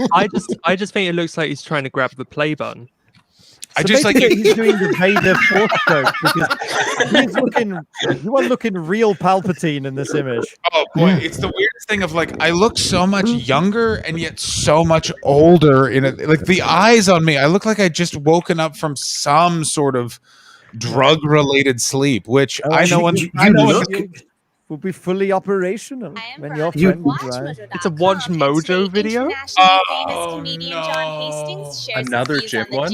And the people that train there. Why do they keep calling you famous comedian? Internationally famous. It was a thing they thought was very funny, and by a thing I mean I said it at the beginning of one of the videos, and so they used it all of the time. I am already so uncomfortable. Do you get for your bathing suit? I'm trying to get fit. I'm intrigued between the vibe between you and this lady. Fitness. I always find it hard. I wish the gym names weren't so into like good life, extreme fitness. Like it's just like Jesus, he sounds like Palpatine. I mean, it sounds like someone wrote the beginnings of some jokes, but no fucking punchlines is what it fucking sounds like. And like someone, you are really. Someone please take a screenshot from this and add a dark cloak. No, face in the background. Can someone please do that? You know I'm showing a video of you next. You understand that I'm doing like that's. Also, I want to point out like how far my fashions come. Where I used to wear a blue Western shirt, and now I wear a red one, and it's been 11 years. John Hastings was doing some observational stuff about gyms the other day. Yeah. Well, now you're hydrated, John. So Man, it just looks like a melted catcher's mitt, just saying like, "What do you think you are? You think you're anything? You think you're scum? You'll never see a booby again. Now give me 20 push-ups, damn it!" And then you do, and you're sweaty and gross, and then you get into a boxing ring, and you do like 20 minutes of. You're really acting like you're doing Letterman right now. Guy box, and then the winner gets to maybe meet a nice. I think I fell asleep. Hang on. Did anyone else know how long I closed my eyes for more than a blink like that? This was that was a sleep length of eye close. How old, John? When is this video from? I'm gonna say this is latest 2009. I would say. Okay. If I had to guess, that shirt, I definitely live in Toronto, so I'm gonna say it's. Wait, no, what? I remember your shirt's geo-locked? I used to be super poor, Paul Foxcroft, so I can remember. I literally remember that in another shirt. I remember the first time, like it was the first time I didn't have to question buying a shirt, which y'all. Yeah. Can I just say, having watched this stream so often, which is lovely to be here, is watching you try to explain your like Watch Mojo years to somebody. Chris, but don't like I don't know, like all of you guys are in different aspects of the creative arts, and I don't know if you guys had day jobs, but you had that transition where you went from having a job, no job, and that you're so crazy poor, and then you remember weird shit. You were like, oh, like I remember the restaurants I was able to eat at in this time period, and there were not that many of them. Yeah. Did you ever do the Lazy Dog, John? In Bristol. Great so show. Great Chris show. is obviously on it. So our friend Tony C ran it, and like there's photos from me from it wearing a t-shirt that says "Never Settle" because I had to steal it from work because I wasn't legally allowed to wear my work uniform on stage. So I have so much empathy for what you're saying there. You equate clothing to a certain time completely. Yeah. I went through a period of time where for about a full week, I had something had gone wrong. Like I had like a crisis of some kind. It just wiped my fucking money out for the month. And the only food I could afford to have, at work, we had free milk in the fridge. And so I just bought I ate a box of cereal, and that was my food for the week. Wow. I remember I was a dog walker for a family, and I figured out they had a laundry machine. So to save money, I would just do my laundry in their house on the sly and just not pay for laundry. I would fucking watch the shit out of that feature film. I was also, by the way, I was living with a woman at the time. I was living with my girlfriend, and I remember at a certain point she demanded to know how I was doing my laundry because I just hadn't looped her in.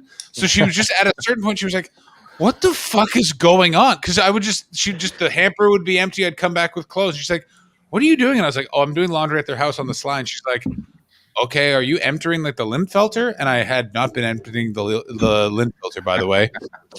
But they never said anything because, oh God, that's what. Like these clothes I washed in that house for sure. Wow. They heard that if you wear That's my favorite clothes, you sentence can I've heard avoid today. workout. Yeah, see right there, that's a very shallow intention because you're saying because he doesn't look good, how can he Shallow intention. Oh, here's strapping for something that's from the back of a book. feel good? Well, you know what? You don't need to look good to feel good. Ask a fat person. They feel pretty great at the end of the day because you know what? They feel bad. They're having 2 chocolate sundaes. I don't get to have chocolate sundaes because I'm trying to look good. What do I get to do? I get to go stare at Ben & Jerry's from across the street. You really are the Jordan Peterson of your time, John. Sugar free. So They should have flashed at the bottom. John used to be fat. Heads up. Yeah. John used to be fat. Yeah, dude, like he can get away with this. He used to be fat, as opposed to where it looks like now, where I just like popped in to bully some people with my tight shirt. John I has can ordered tell he 4 used to be fat sundaes. because of the enormous chip on his shoulder.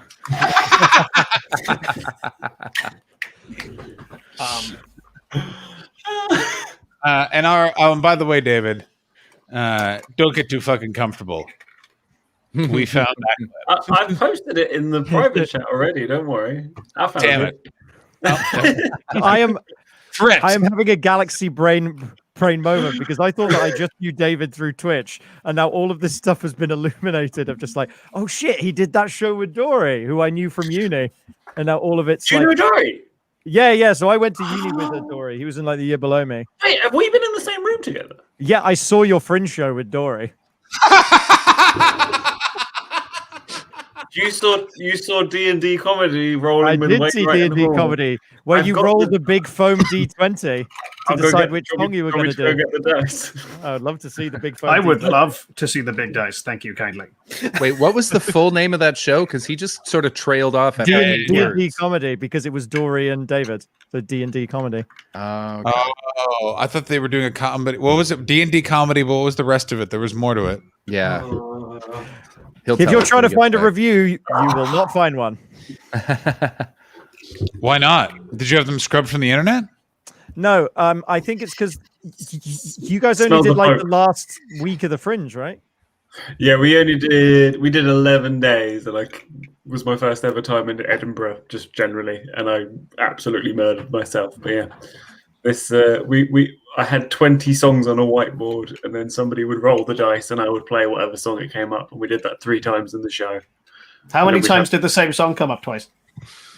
Well, I kind of changed it a bit, but yeah, like fairly often. But that was a weird venue as well because it was a free Fringe venue, but they were also a chippy. Dude, that thing was great. Did you, Chris or John? Did you play any shows in Black Market in 2017? No. So basically, they were going to demolish this building, and they were like, "Wait, we can put a Fringe show in here." Oh, and yeah. they put a chippy in, and then they had 8 venues, 8 rooms that they were putting in. Wait, shows. Black Market it was the Freestival venue, like the Freestival place. It was EBH, and it was right on Waverley. So Waverley entrance was on the same road, basically. So I know what you mean. One of the venues was literally like it looked like a school supply cupboard. Dude, the loo was just basically covered with like plywood in the middle, and everybody's posters had fallen in the urinals, and it was weird. But I met Al Lubell there, and then did gigs with him later, and it was like, I mean, I love Al Lubell. I fucking adore Al Lubell. This stream is really taking a turn. We're dropping names of Al Lubell, a man who I genuinely ran into on the train coming back from Edinburgh, and he went, "I just remembered the joke that would have tied the whole hour together," and I just went, I was like Al to a T. I went up to Al and I was like, "Can you watch my guitar for me for like a second?" And he was like, "I'm trying to work," and I was like, "I'll be back in 4 seconds, I promise." Al Lubell is banned from a club in Los Angeles because every time he showed up, he'd just go, "I'm working on a set for Letterman. I need to get up." And he just meant like he was in general working on a set for Letterman. They thought he actually had a set for Letterman. And so he was doing that for like 3 years. And then they finally were like, when's this Letterman appearance? And he went, well, I'm working on the set. And they were like, get the fuck out. Al Lubell. No, I can add to that story. I can add to that story. So Al Lubell and Ray Guns were in with the same management at one point. So we were doing a gig in Norway, and it was one of the weirdest things. So Letterman was just coming to the end of his run. And so we were at the airport flying back from Norway back to the UK, and we're sitting there, and he's saying, I'm working on this set for Letterman. And I was just like, okay. At this point, I'm just like, wow, this is awesome. But then he's telling me, and he actually full on says, he goes, they don't want me to do it, but I'm trying to pitch this sketch to do for his last show. I was like, oh, wow, okay, this is amazing. And he's sort of going through it, and he goes, do you think it's any good? And I'm just like, I have no fucking idea if this is any good for Letterman. Like, I am like no one. Why are you asking me? And I'm just sitting in this waiting room of an airport with Al Lubell trying to decide whether this bit that he's I can't remember any part of the bit, I'm sorry, and it's not my place to even tell his bits anyway, but it was just like, this is the most surreal moment of like this guy asking me to if this thing for Letterman is okay.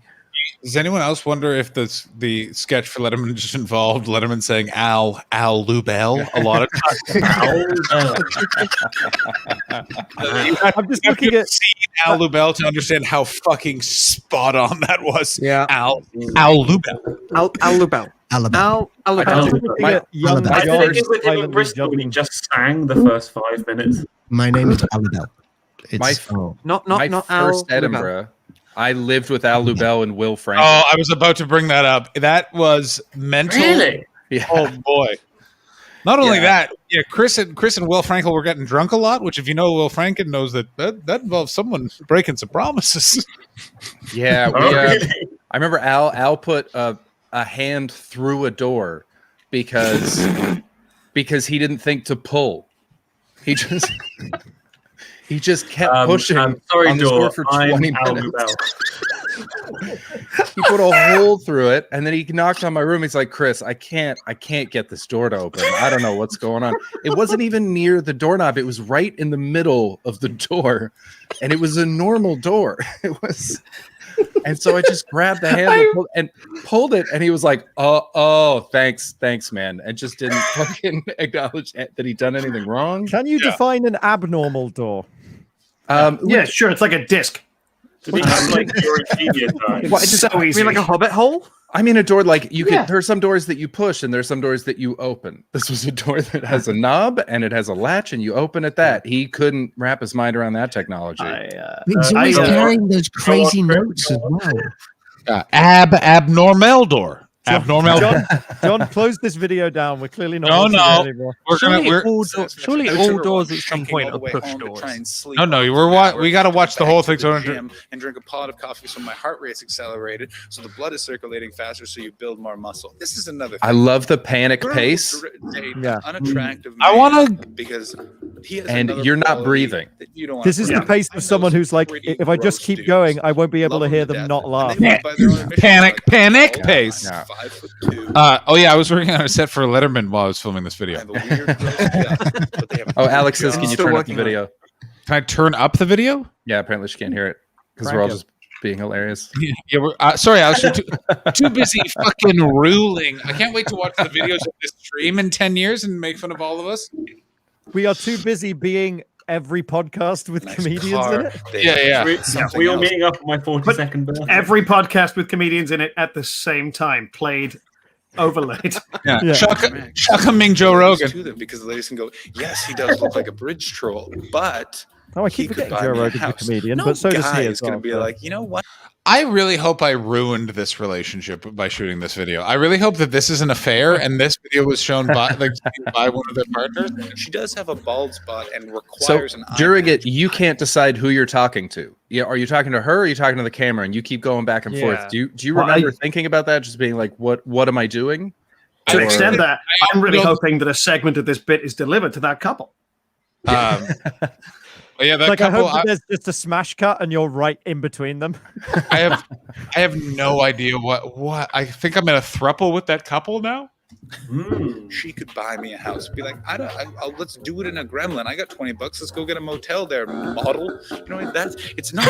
We're both model. I fucking hate both the male community, female community. Also, I haven't lost that much hair. I just want to point this out. Like that I always had a high hairline. It's just unfortunately this area has gotten a lot more exposed. I'm just saying. Can we compare hairlines? The problem is I'm not comparing hairlines with you. Your hairline's much more illustrious than this fucking disaster. Sorry, I thought it was bad. Mine. In different ways, so we kind of stand at this. Oh, by the way, please subscribe to my Twitch channel so I don't have to go back to making more of these videos for WatchMojo.com. If COVID, no man's land of emotional terrorism and kind of stare over at each other like, what are you gonna do? I mean, I know I do voice those lists already. Huh? What are you gonna do? Oh, you're gonna date a guy who watch board abs, but he doesn't know fake. I come across as funny as cock cancer in these fucking videos. Like, how am I a comedian and this person at the same time? Basic math.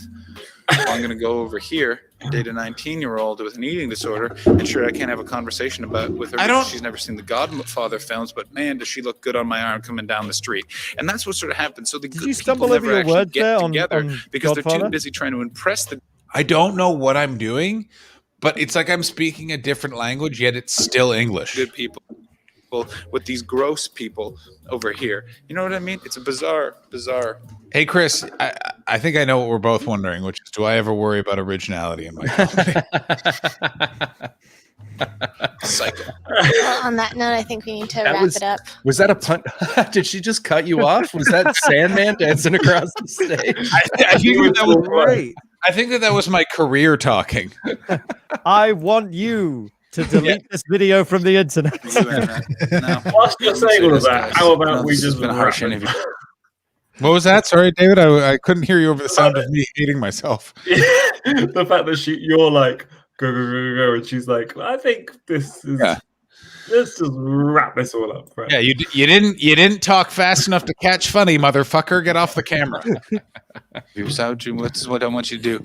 Head on over, find yourself some nice internet pornography, or maybe a nice steak recipe. Fire up a little steak. Stop looking at me through your eyebrows, Veronica Hastings. Delfino, say goodbye. Bye. Thank you. What did you say? Stop looking at me through your eyebrows. Thank you very much. Steal her microphone.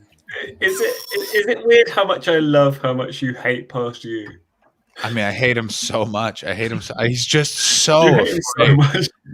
Just fucking have some fucking belief in you. You know who? What I don't hate though. One of my favorite shows to head down to in Montreal was the Liar Liar Show. Are there for real more of these? John, quick before we get into this, quick question to John: who would win in a fight? You now or you then? Me now, like, because me now knows where my you now has nothing to lose. Me then doesn't know about all of the different parts of my arms you could just touch me on and I'd run away. him now gets to turn around to him then and go, why don't you go cry to Watch Mojo? And him now goes, no. I think that it's only the power of John now who could walk into that fight and be like, I'm ready to die tonight. Yeah. Can I also point out that John Now sounds like the worst protagonist name from an action film? Yeah, John Now. John Now. Oh my god, I want to write that script so badly.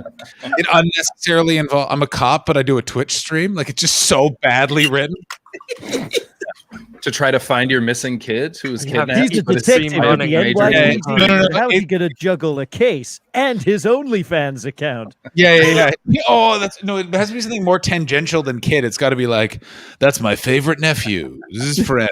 I feel like it's some kind of speed kind of there as well, where like if you stop streaming, like something happens. Yeah. If your stream viewer count goes below 50 miles an hour.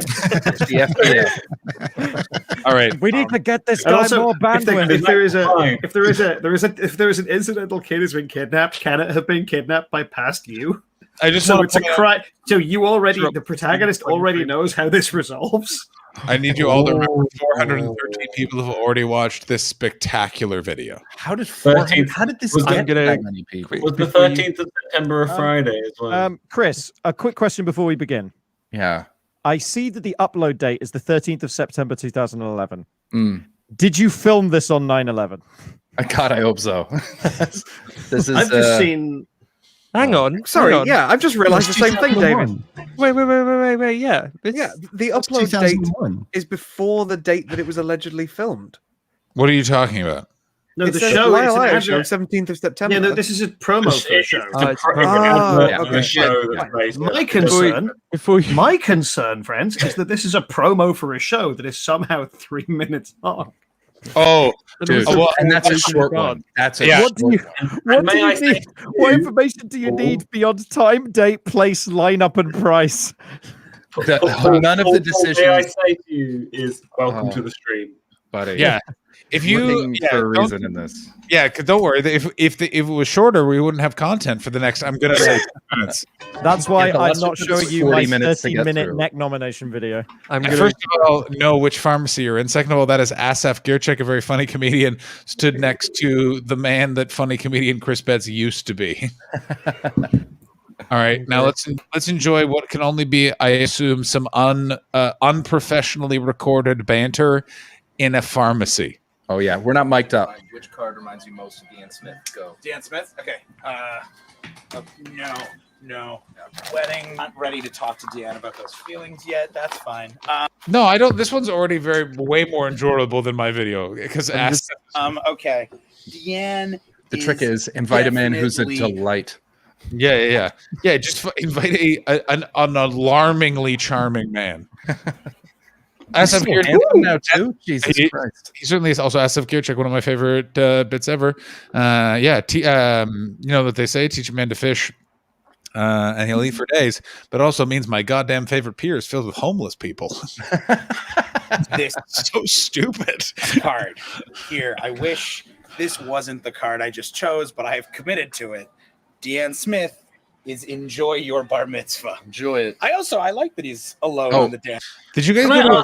Did you see that? Someone bought me that shirt because the guy on it looks exactly like me. Yes, that's what I was about to say. I also want to point out, it seems like you went to a different part of the pharmacy to.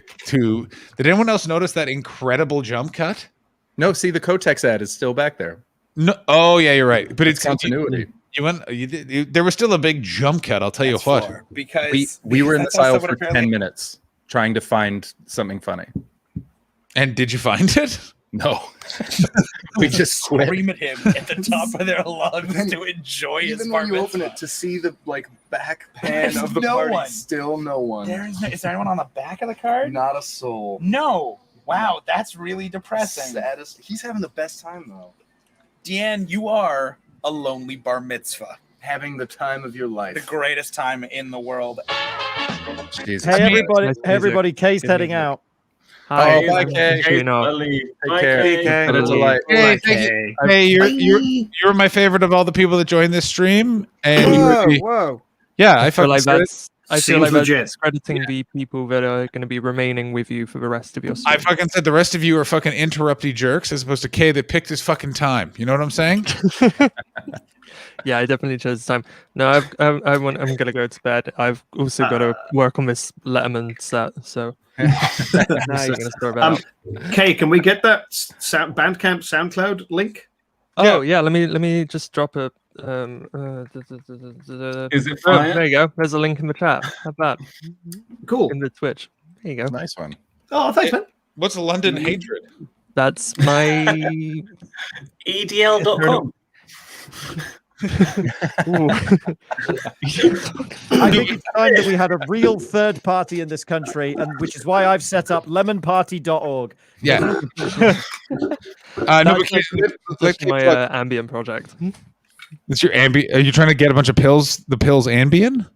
This is really good. Oh, that's a good way of talking about it. Yeah. No. Seriously, what is it? Just so people know. London hatred. Oh, I make electronic music and. Oh, amazing! Everyone, go listen to Kay's music. Do you do DJ sets on Twitch? I do DJ sets on Twitch. I'm totally gonna watch those because I gotta tell you, I never thought I'd like DJs. And I put a Twitch DJ set on, and I somehow got. I was a bit stoned. I'm not gonna lie to you guys, but it was perfectly in tune with my heartbeat, and I freaked the fuck out. Hey, do you make ambient music? What? It's the best kind of music when it matches to your heartbeat. Certainly is. So everyone, please go follow Kay. We really appreciate it. And thanks for being here, Kay. I will catch you. Thank you for having around. me. Next time, Take care. Does Kay make ambient music? Yeah. Yeah, I'm listening to it right now. It's really good. Yeah, perfect music for when you're Great. on ambient. I'm about to release an ambient album. We Blood should Harvest is great. Anyway, bye. Thank you so much. Bye. See you, Bye. Kay. Bye. Good eggs. Good eggs, the lot of us. I want you all to know that Kay was the highlight of this, and the rest of you are on very nice. John, I do music on Twitch too. I do music. Do you do music on Twitch? Do you do DJs? No, I play live music. Oh, John, I mean, you whether don't even it's do good or not is Twitch properly. debatable.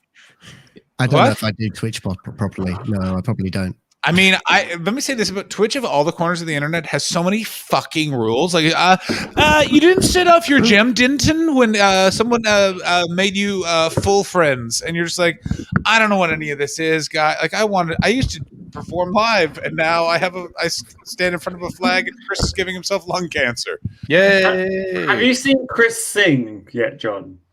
Yeah.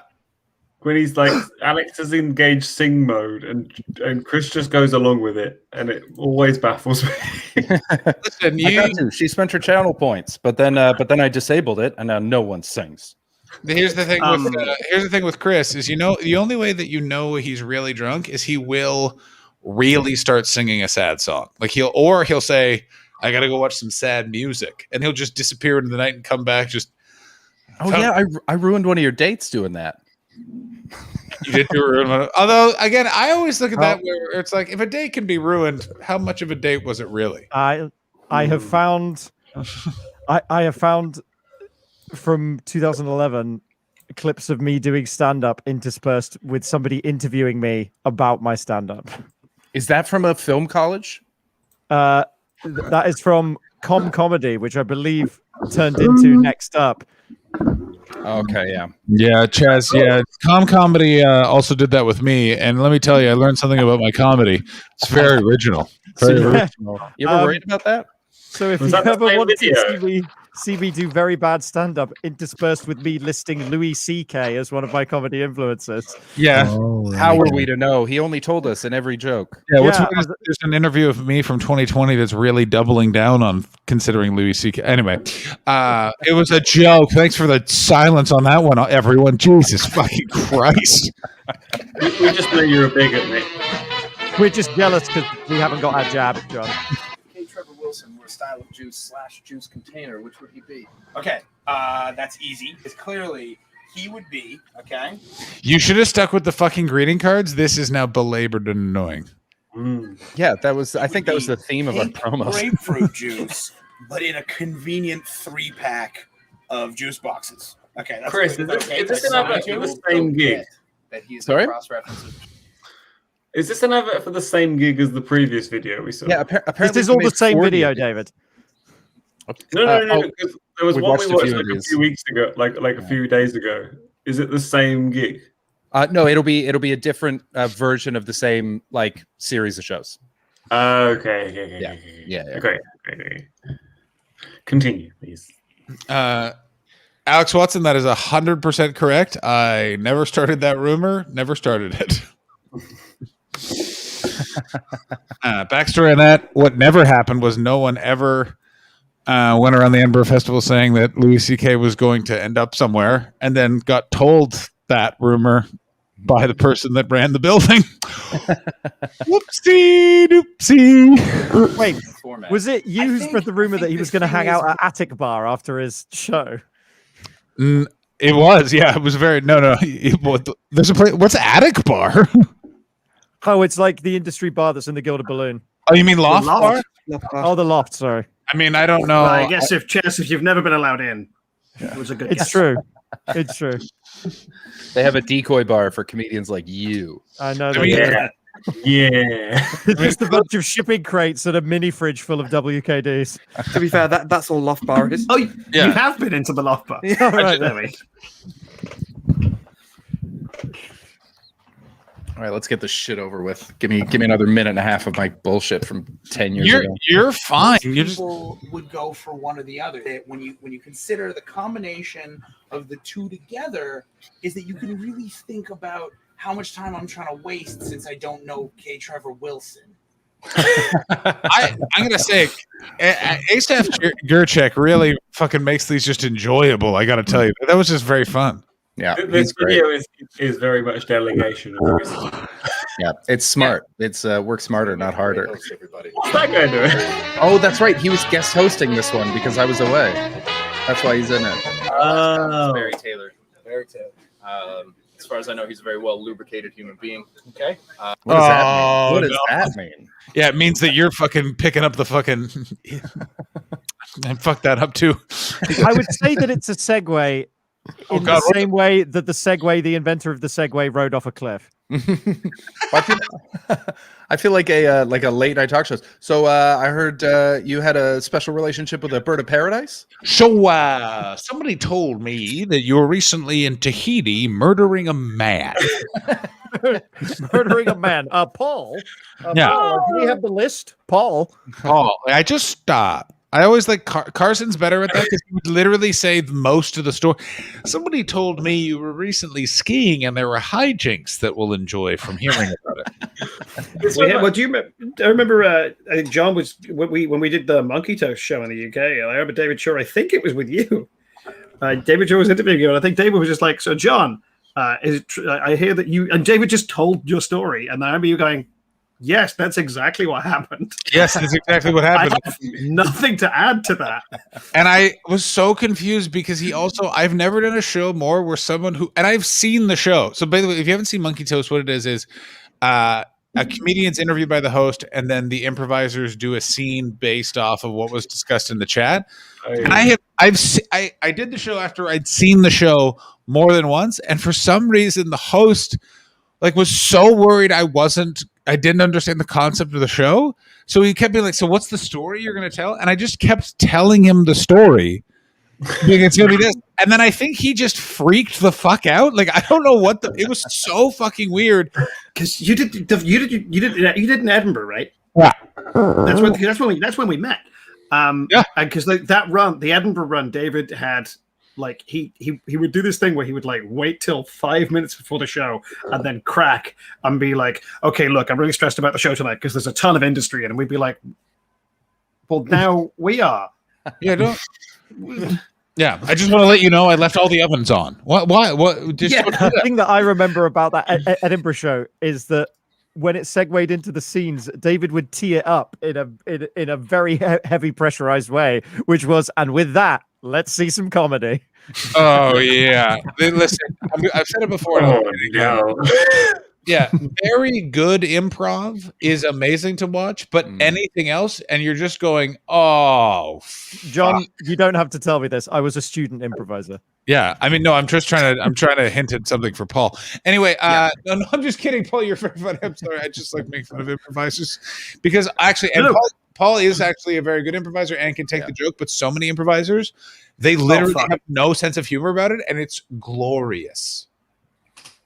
Yeah. It's true. Paul, confirm, deny? Oh no, it is 100% the case. Yeah. I have ruined many lives. Sorry, I taught a lot of improv classes. True. Paul taught me improv. I did. And I was talking to a friend of mine about this today. I've had I haven't taught an improv class for a year because actually today is the anniversary of me making the UK branch of Monkey Toast crash and burn. I had to close it. But on my birthday? Wait, on International Women's Day? I know.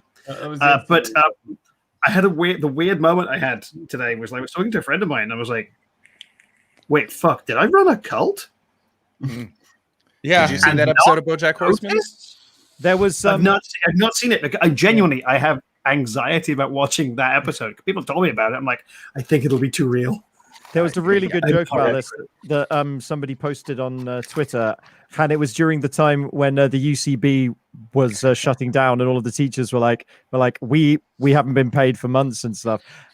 And somebody tweeted, "A lot of people say that improv is a cult, but cults foster a sense of belonging." I mean, someone else tweeted something far funnier about the UCB and the teachers wrote, "Oh, fuck you too, John."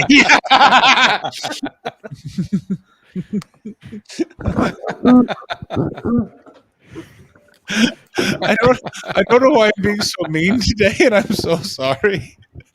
Oh God. Oh, Is it because you were kept on hold for 9 million hours? I mean, it was you that. right? But I literally You want to talk about it. I don't. I had that in my head, and I felt so bad throwing it out there. But I was like, "Well, we just gotta." It's all, like it was. Have you ever had that joke? You're like, that, "You can't say that; it's too mean." And then you say it, and you're like, "Well, now you got to live with that, my friend." I literally did that yesterday to Tom Tuck while he was on your show. What did you say to him? It was something like Tom Tuck said that he had a dream about having kids. And then you asked him whether Kai wanted kids, and he said no. And I said, "Wait, Kai's not Tom's kid." Yeah. Here's my theory, John. Do you think that is like a lockdown thing where you're sat in your house? Because I've had a few moments where when I've actually been with people where I've thought things and thought I can't say that, and then my mouth just says it. I want to blame lockdown. It's just a thing I've said. Really, John. That's just who John is. Well, your visceral reaction to that joke was how I felt internally, like a million, the minute after I hit enter.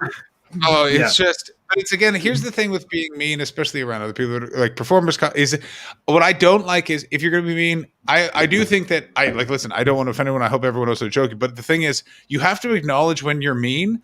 I get so upset, and it's a very big, no offense, Scottish people when they're being really meany people. You'd be like, "How about you tone it down?" They're like, "Oh what? Oh what? Oh what?" And you're like, "Just it's fine, but just acknowledge it." Anyway, speaking of being mean, let's watch Chris bomb some more. And as such, I'm going to ask you to choose from all of these wet/viscous products and tell us which and why is Barry Taylor. Go. Misty Viscous. That's easy. Barry Taylor, I don't even have to think about this, is the That was just largest jar of Vaseline I saw. How are you in all of this? Sorry? Right now, how are you? What, in this moment?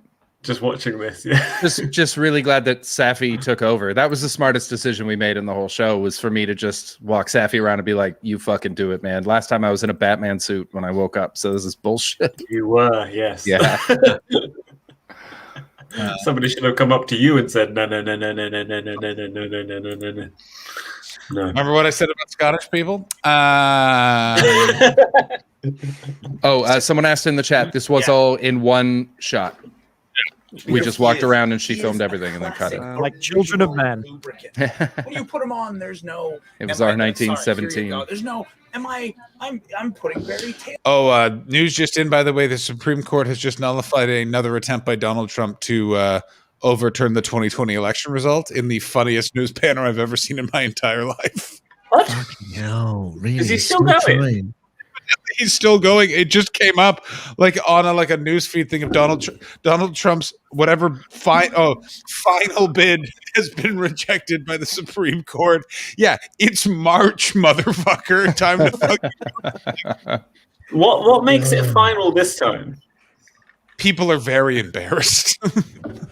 Yeah, I mean, surely they were before, or were they not?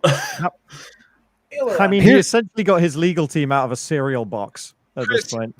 If Donald Trump was a lube, which lube would he be? Yeah. Which viscous material? One of those ones that's full of glitter that you think is a good idea, but then chafes instead of lubes. Oh. Donald Trump would be a fistful of lard that also somehow contains bees. No, it'd be wasabi. Oh, I don't like the image of greasy lard covered bees. I could feel them in my mouth. And you badmouth improv, John. And here it is in all its glory. I want you to know, and I said right before that, Paul Foxcroft is a fine improviser. Also, when this video is over, I'd like to hear the story of how he blew up UK Monkey Toast, and then. Thank you, Alex Watson. I appreciate the support. Oh, a couple of quick questions, by the way. Baldy, nice. Do bees curdle in lard? Also, sorry for being mean to you, Chaz. My moderator's really kicking off. I don't want to get banned. And Alex is also my moderator and is also Tom's moderator. And mine, yeah. Yeah. And mine. All right, and yours as well, David? I made Alex moderator just because she was all of your moderators, and after a while, I was like, I think this just makes sense. Are we She was slowly appearing taking at up mine all at of like Alex's 10 in the time? morning. Yeah. I mean, And I I feel was like, like, I guess We are all part fine. of the Alex Watson cinematic universe. That's Yeah. why she put us all on the same stream, is because she's like, I'm not going to watch 5 streams at once. Yeah. This is bullshit. Yeah. Let's just put all these assholes in the same place. Just check, Matt and Paul. Are you in the market for a new moderator? yeah. I've just added 2 new Let's go. ones. So no, thank you. I'm just going to let you I'm know. I'm in. Yeah, it's just very important to recognize. Alex is trying to say- Hey. Yeah. Oh shit! I've just seen the time. I'm gonna have to go soon, but I have a thing. John, would you pop your email in the private chat? So I'm gonna we transfer you some files of a thing I think you will want to discuss in coming shows. Is this is this like a timeshare Norwegian prince thing? No. I'm gonna pitch you what I'm gonna send you. It's this. At some point around, do you know Tom Nelstrop? Character comic. I know Really Tom super nice Nelstrop. dude. He's a Right, lovely so- bloke. Yeah, Super yeah, lovely yeah. dude. Tom shared these with me ages ago, and basically there was a guy called Kelvin Chima, who was a model who really wanted to become an actor, and he took all of his modeling money and put that into making a series of show reels of his acting talent. Some stuff he'd scripted, and some scenes lifted directly from Patrick Marber's Closer. Now the problem is that at no point did anyone say explain how to film a thing or how to act. And so what he's done is he spent quite a lot of money on what is genuinely some of the worst and most confusing set of show reels I've ever seen. They went up online and were almost immediately taken down. And I've managed to find a copy. Amazing. Amazing. Yeah, I'm going to need you to send those over. Also, can you tell us how you blew up? I'm giving Chris a reprieve because I want to hear how you blew up Monkey Toast UK. And then David moved back to Canada. I took over the business. He moved back to Canada like 3 years ago, though, didn't he? That's when it's 4 years ago. 4 years ago, I took over at that point. And then what happened was we had a lull because that's business transitions for you. And then I built the classes back up, and we were about to start doing shows again. And then I got really busy with a bunch of other stuff, and my ex had an aneurysm, and that ate up quite a bit of time. And then, not her fault. I mean, it does sound like you're blaming her. No, it's not her fault, but it was like it added to an amount of stress that I had and managed real badly. All the while, it turns out we didn't have a venue, and like the other 2 kind of big improv units, the other 3 kind of big improv units in London did. And so they were like doing shows, putting classes on, and it was all covered in their basic thing. And I was like shelling out money to do classes in the weirdest fucking locations. And it turns out I don't know how to run a fucking business. This guy. And so I know how to run a business. I don't know how to market shit. And so, I got like just fucking outclassed by 3 organizations. And I was like one dude doing everything, which also made me go, hang on. Crazy for a period of time. I ran the business really badly. Although I'd argue the classes were pretty good. I think the classes were great.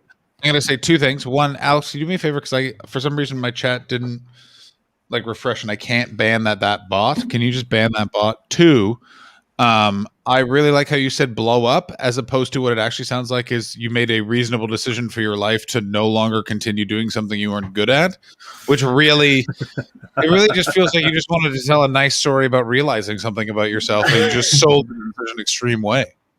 Oh no, it's like literally. Maybe that is the case. It's been an interesting day of introspection about the last time I worked, which was a year ago today. Chris, so is it a year since that gig that we did? Chris, the bot's in your chat. Can you get him out of there? Oh, really? Yeah. Don't you want to become famous? That was a lovely gig, man. I really enjoyed that. It was a really nice gig.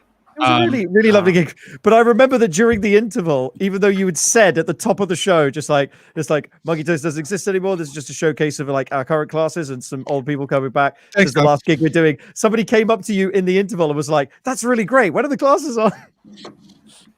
Fucking idiots. Let me just say this quickly. Oh, bye. And in that we lose Paul. No, I don't want to lose ball on that because now I think he's mad at me. No, Paul's fine.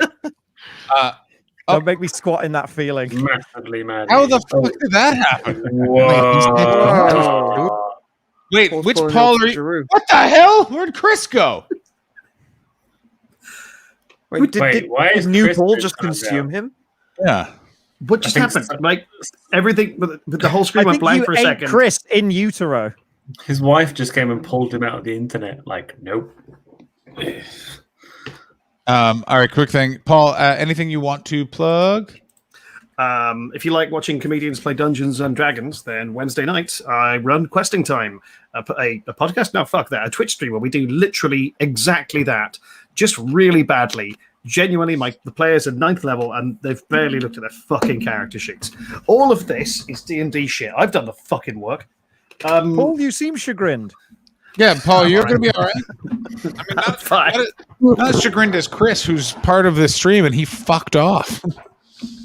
Yeah, I hope Chris is okay. Yeah, I think he's fine. I also just realized it's like, what, 1:30 in the morning, 2:30 in the morning? 2:30. It's 2:30. All right. So I gotta bounce. I'll get out of here. Also, the rest of you, I think it's all past your bedtimes. David Hoare is clearly drunk on his birthday. Yeah. I don't know where Chris is. Can I say thank you, John, for having me here. This was meant to be breakfast, but of course it's happened already. It's all gone. I bought a spoon to keep it busy, but it's all gone. I mean, I'm happier that you just got drunk now at the night. Oh, Chris will be right back. All right. Well, I'm going to stick around for a little bit. Chris will come on.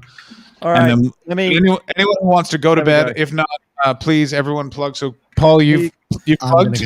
I'm gonna go. I've plugged. All right. Well, you get out of here. And then Matt, you plug. Then Chaz, you plug. Then I'm David, staying, you plug. mate. You're staying? Great. Okay. Anyone who wants to leave, let's get some plugs going. So you guys, your time is. Who wants to go first? Chaz, do you want to go first? Well, Chaz is staying to the end. So, Dave, if you want to go, Matt, if you want to go, Tom, do you want to stay? Go. I'm going to call it. My optimism was short-lived. I believe I outlasted you, Crosby. Yeah, sorry, Chaz, you beat me. It's almost like I've been drinking caffeinated alcohol. Next time. I wasn't even. Listen, I've been like on a stream. Like these are people who I know via streaming, but I've never met in real life. So it's been a wonderful, weird evening. It was very nice to have you part. Yeah. Also, Tom, was your optimism about doing this stream, life in general, or just was it just a phrase? My optimism to be the last one standing in whichever stream we end up raiding, or sticking around till like stupid o'clock in the morning. So was there like a whole thing of like which stream are we going to end up in? Who's going to be the last person? Yeah. Basically, Because it whoever you starts end up with- raiding, I was going to try and get in on their stream as well, but I feel like that's just not going to happen. Wait, Chaz, are you drinking Buckfasts? Yeah. Yes, he is. Yeah. Yes, he is, John. When was the last time you drank Buckfast, John? I was with Phil Nickel, and it was somehow the morning, even though it had been the evening before. It was full when it started, baby. It was Phil Nickel, and also there are some more sentences. Phil Nickel is the reason I ended up involved in comedy in the first place. What are you talking about? What? I played. So when Phil was doing the Hero Worship tour, I played drums for a third of that tour because it was my friend Ivan who was his drummer, but Ivan couldn't do some of the gigs, so he asked me if I could get involved. So I played drums for some of Phil's tour, and I started working out the machinations of comedy. And then because Phil was very heavily involved in Old Rope at the time, so I'd go to Old Rope an awful lot, and I sort of learned my chops in comedy by doing that and getting involved with Phil and all of that shenanigans. And if it wasn't for Phil, I probably wouldn't be sat on this stream right now. Oh. That's amazing. Also, you were in a. Glad you're sat on the stream right now. Me too. Likewise. Thanks, man. Thank also, you. to show how small the world is, the guitar player in that band was Paul Byrne, who has often popped up on this stream. Well, he has. Yeah. I haven't spoken to Paul in ages. It'd be lovely for a reunion. Can you make that happen, John? Yeah, I absolutely can. Can you be our Esther Ranson? Can you make that happen? I don't know who Esther Ranson is, so sure. I know. That's why I was so grateful to say that sentence. I mean, I don't know if Paul doesn't know how to say goodbye, evidently. I quit. I quit out. Like I hit the button by mistake. I was going to say thank you so much for having me on, John. I've sent you those files, Got 'em. except for one that you can't put on Twitch because it will violate their terms of service. So I'm not giving you that option. And what kind of fucking showreel is that? I'll send you it independently, but just Thank so you you. don't fuck up and inadvertently get yourself banned from Twitch. And I mean, yes, we got a lot of DCMA complaints. Like, I don't think you've watched the stream nearly enough to know. yeah, no, trust Hey, me. Paul. Okay. Yes, I love you. love you too, Chaz. A Hey, pleasure Paul, to spend the evening Paul. with you guys. Hey, Paul. Take it easy, man. I think you're okay. Good to see you, buddy. That seems Take care. reasonable, Tom. I think you're See you, Chris. adequate. See you, John, David, See you, Paul. Matt. A pleasure. Take care, Paul. Take care, Good man. night. Matt, just before you go, where can people find you on the? So I'm on Twitch. I do at a minimum 3 streams a week at the moment. So if you want to find me, it's twitch.tv/Matt Blair UK, because it turns out there's an American footballer called Matt Blair who's dead now, but people still get confused. So it has to be Matt Blair UK. So that's how you can find me. At the moment I'm streaming Tuesdays. I'm doing God of War. I'm now in game 4 out of 7 of the God of War franchise. Thursdays I do quizzes. This week I'm doing a Simpsons quiz. Thank you for the shout out, Alex. Thank you very much. And on Sundays, at the moment it's Star Wars Sundays. I'm doing Force Unleashed, and usually every couple of months, because they take a while to put together, I do music streams. So I do like live music. I put together backing tracks, and I do either a covers night or my own stuff, and it's fun. It's fun. Nice. That's great. Pretty cool, huh? Yeah, thanks, man. I want to see bets on your Simpsons quiz. Okay. Well, it would have to be in the chat, because I basically run it like a really grumpy, cynical host in a pub quiz. No one's there to talk back to me. Just as a contestant, I think bets would nail Could we do it. it as Mastermind? I have thought about doing like Mastermind style stuff on Twitch. So, Chris, if you want to do a Simpsons quiz that way. Maybe it'd have to be first 7 seasons. We're not going there first like 8. We're not going deeper than that. But No. I have to say, when writing the Simpsons quiz, it was kind of like it's another flex. No, yeah, 80 fucking Jesus, they have it out for me. They have it out for me. Taking you down. Also, Chris, I have a bone to They pick with you don't like about me. your comment on The Simpsons. How dare you disregard season 8, the season that contains "You Only Move Twice," also known as the Hank Scorpio episode. Well, I added 8 in a second because I misremembered. And that is possibly the best Simpsons episode of all time. That's I believe that is the peak of The Simpsons. Oh my And then God. and then it slid from there. It is amazing Yeah. how the first 100%. episode of season 9 is the Twin Towers episode, where you're like, A, this is the Twin Towers, and B, Bart Simpson tells immigrants to go home. And it's like, I think this show is done now. I mean, again, Baldy 3 Marge versus the Monorail is also stupid. Yeah. Season 4 good. of The Simpsons So is good. crazy strong because you've got Marge versus the Monorail, Streetcar Named Marge, Homer's Triple Bite Bar. Yes. It's got a and they're not spread out in that season. They're like back to back.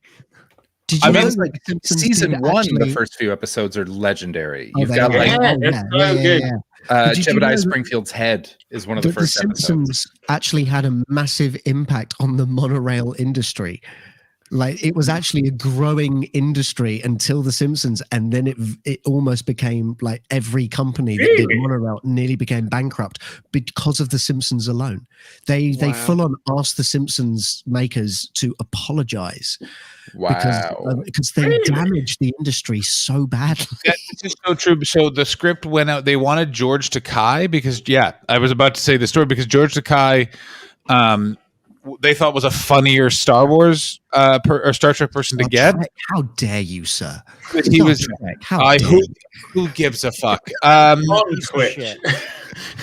I already knew this story, Alex Watson. And then George Takei was an LA city councilor at the time in charge of trying to get LA a monorail. And he apparently called them and went, I don't find anything funny about mocking public transport. And like they had like a big problem, so they went, we better go get Leonard Nimoy instead.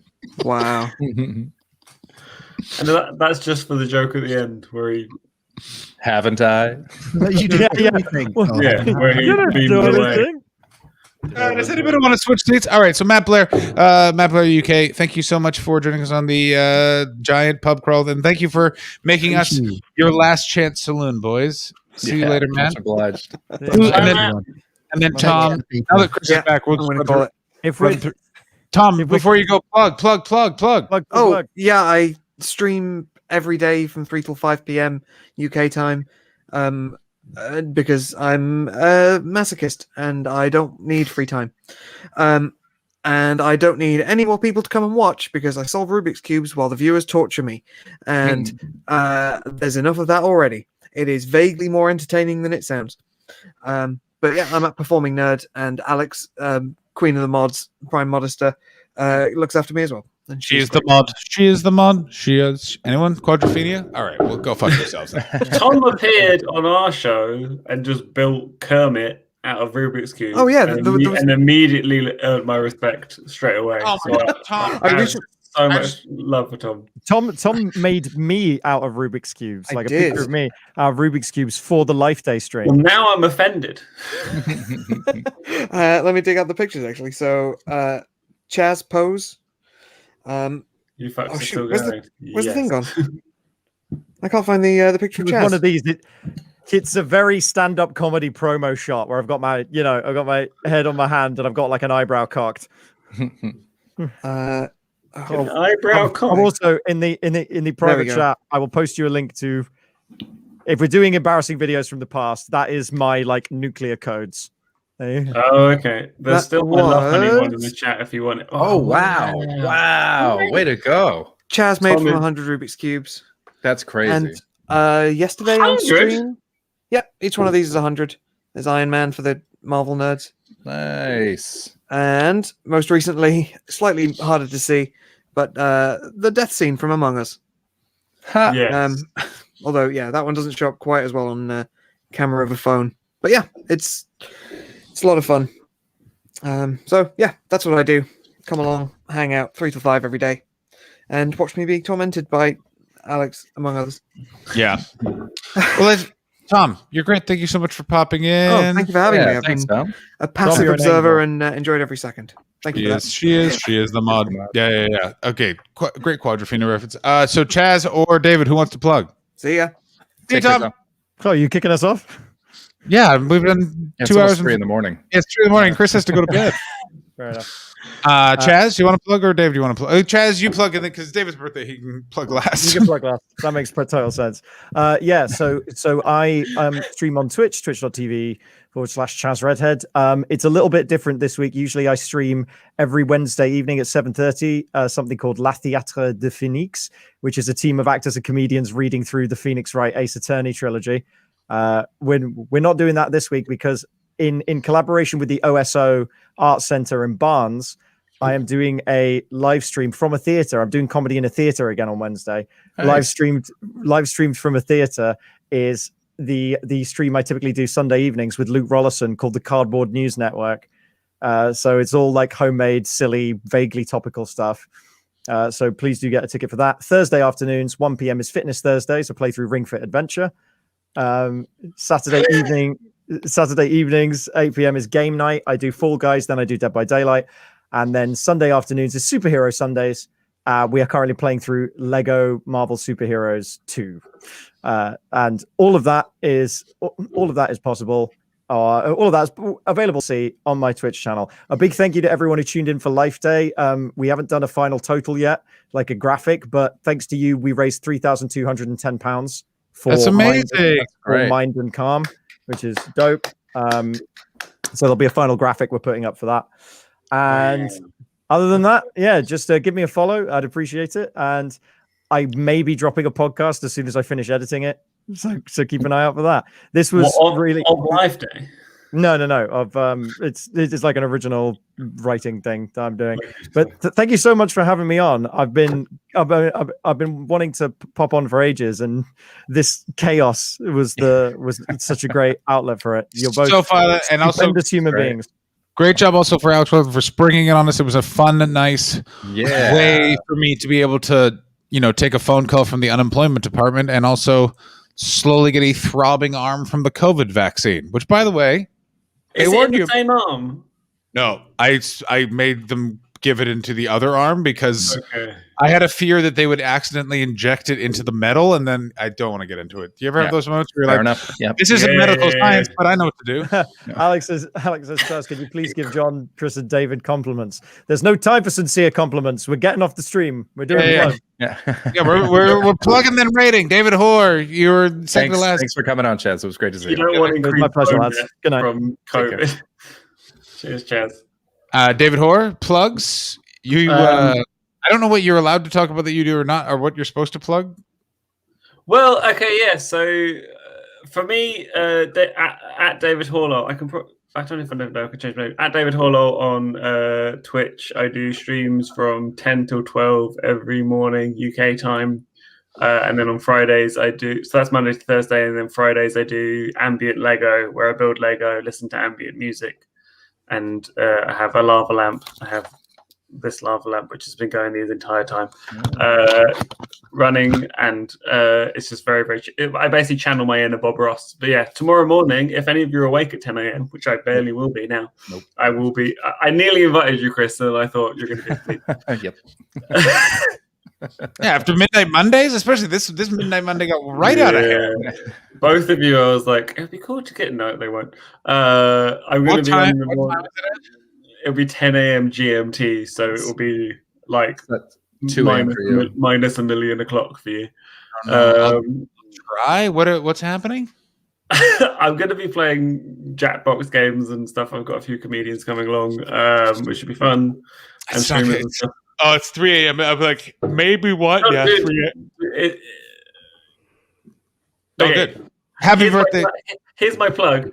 This stream is one of the most glorious things to happen in lockdown. You two together. Meeting you, John, at Chris's gig was one of my favorite moments of Edinburgh 2019. Oh, thanks, man. So great. I went to the Blunderbuss. I messaged Chris and I was like, I need to come see you. I'm in Edinburgh for 5 days. What can I do? And he was like, come. And you were hosting Versus, and I met you, and it was such a great show. And so the fact that you two now do this together just makes me happy, because it just reminds every time I do it, it reminds me of that glorious time. That's nice, man. David Hoare really knows how to fucking end the stream on a lovely note, doesn't he? Yeah. Now it feels like it's our birthday. Check me out on YouTube. I drop a video every Wednesday on YouTube and Spotify if you want musical comedy. David, we're not going to raid anyone yet because we got a plug. But do you have someone up on your recommended channels we can raid? Oh, maybe. Can I ask as well? Has John heard my theme tune for you yet, Chris? Yeah, he sent it to me. Oh, did I? Have you listened to it yet? Someone sent it to me. Yeah, I listened to it. I really liked it. Yeah, please make as much as you can. I'm trying to sort of beef up the stream with a bunch of elements. I literally thought Chris was like, yeah, maybe do me a theme tune. I've had it stuck in my head for like 4 days now. People love it. Going, People love it. I'm so glad, man, because I've been obsessed with like theme shows. I will watch kids' TV. When I was younger, I used to watch TV shows until the theme tune ended, and I would turn it off, like Bodger and Badger and Chuckle Brothers. You just turn it off after the theme tune was done. Honestly, thank you so much for having me. Like when Alex messaged me, like, "Do you want to go on John's stream?" I was like, "Okay, great." This has been great, and I'm sorry if I'm drunkenness. Oh, you're doing great, buddy. Listen, you were great, man. Happy birthday. We've all been a little allegedly on this stream. You know what I'm saying? Oh, yeah. I haven't been allegedly yet, but there's still time. You're allegedly right now, big guy. Allegedly can be whatever you want it to be. While David sees if he has someone to raid, Chris, plugs? Follow me, subscribe to me. On Wednesday night, I've got Harriet Kemsley and Sunil Patel playing my game Versus, which is going to be so much fun. That's the online version of the show that David saw. So come check it out. Do you know about Harriet's cat? No. Wait. Don't tell him. That has to be. I think the it's first question you ask on the show. Type it in the private chat, John, if you think. Oh no, because Chris will say. Shit. I can read that. Yeah. No. I'll just say this: don't ask about Harriet's cat because the cat is dead. Ask about Harriet's dog. Is it a dog? It's a dog. Is it named after someone? That is a very important note. That's very good. And I got to tell you, that's so fucking funny. And there is so funny. The dog being named that, but also the time bomb that I just defused, which is sending you out to ask about. Yeah, that would have been. Thank you very much for that. That would have been a weird time. And then it would have all been pinned on David. I would have been like, David Orr told me to ask about your dead cat. This is the thing. And I'll tell you, that stream would not have continued. Like that British fucker. Yeah. That limey fuck. I'm on here every night with John. Honestly, John, did you feel like everyone else's very well planned out schedules with names and alliteration and everything? Did that make you feel like an unprofessional Twitch bitch? Because it really made me feel that way. I didn't like it, but I keep being like, oh, my new computer gets here now Thursday, as does so much gear that I've ordered. Like it's just, I don't know who's spending this money, but evidently it's me. Like I was just like, wait, what? My credit card. So I can't wait for Oregon Trail. I mean, or I'm absolutely doing that. Like, if you don't think that the first thing I'm doing is getting Tom Tuck, I'm going to get up in the morning and we're going to do a week of playthrough with Tom Tuck just playing Oregon Trail. Because between me and Alex pointed this out, and I also did some research. She's done some research. We can still StreamYard through onto this, so I can have all the elements, and then it goes on through, which I think is what we're going to do. Which means Tom can just still guest, or we figured out a way to do it with Zoom. I'm getting on. You got it as an app, John. That's right. StreamYard. Yeah. Are you just on the browser as well? I'm just on the browser. Yeah. Wow. If you want to host, you have to do it from the browser. You can join it from an app, but to host you have to be on the browser. That's weird, because it's the opposite of Zoom. Sorry, that's very technical. I live my life on Zoom. All the things that John was like, David can't talk about what he does. I do all of that on Zoom.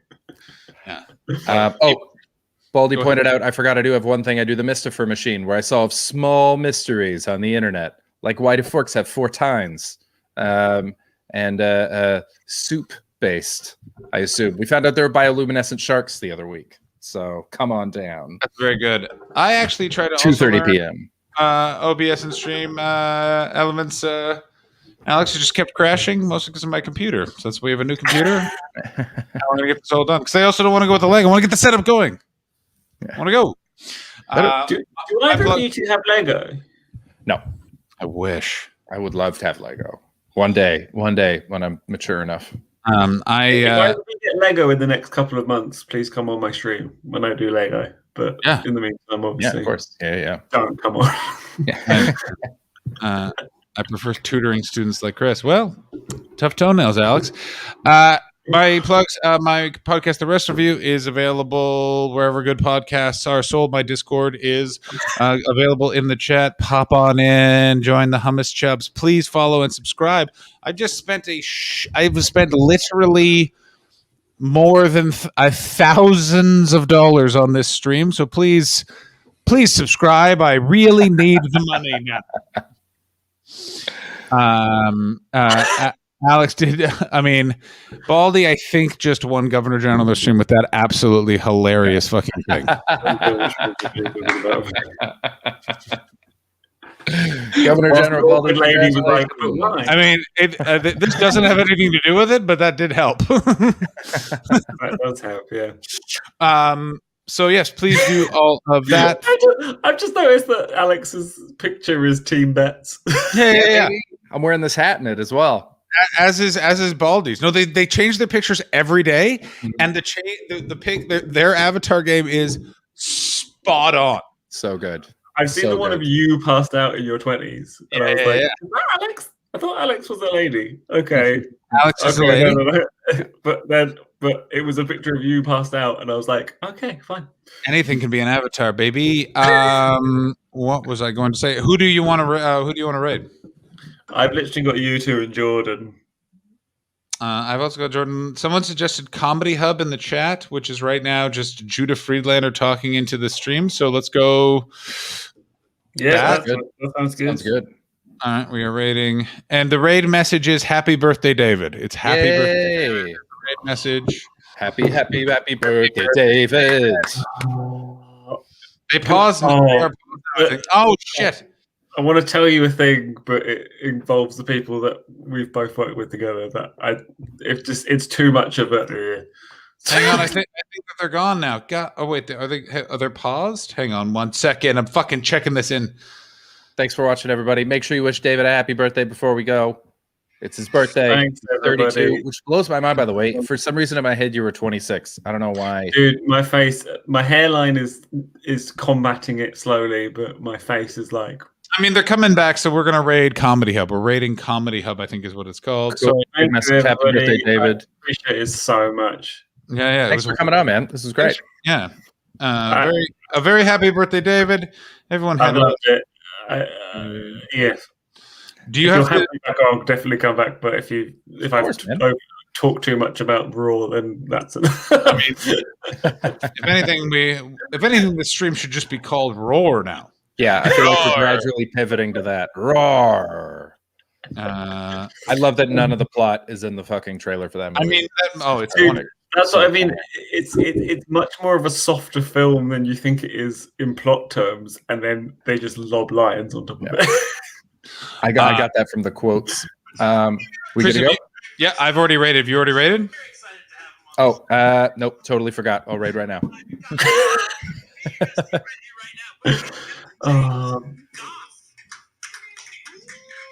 Boys, thank you so much. Thanks, man. Actually, you know what? I've only got one follower.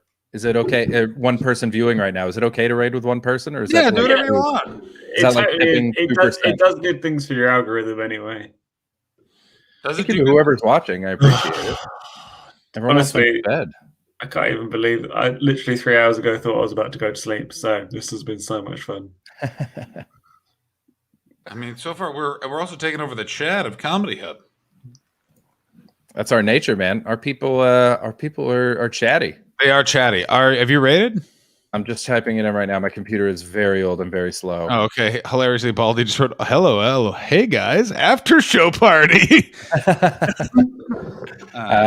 Rating in 7, 6, 5. Count with me. 4, 3, 2, 1. See you tomorrow. Raid now. Good.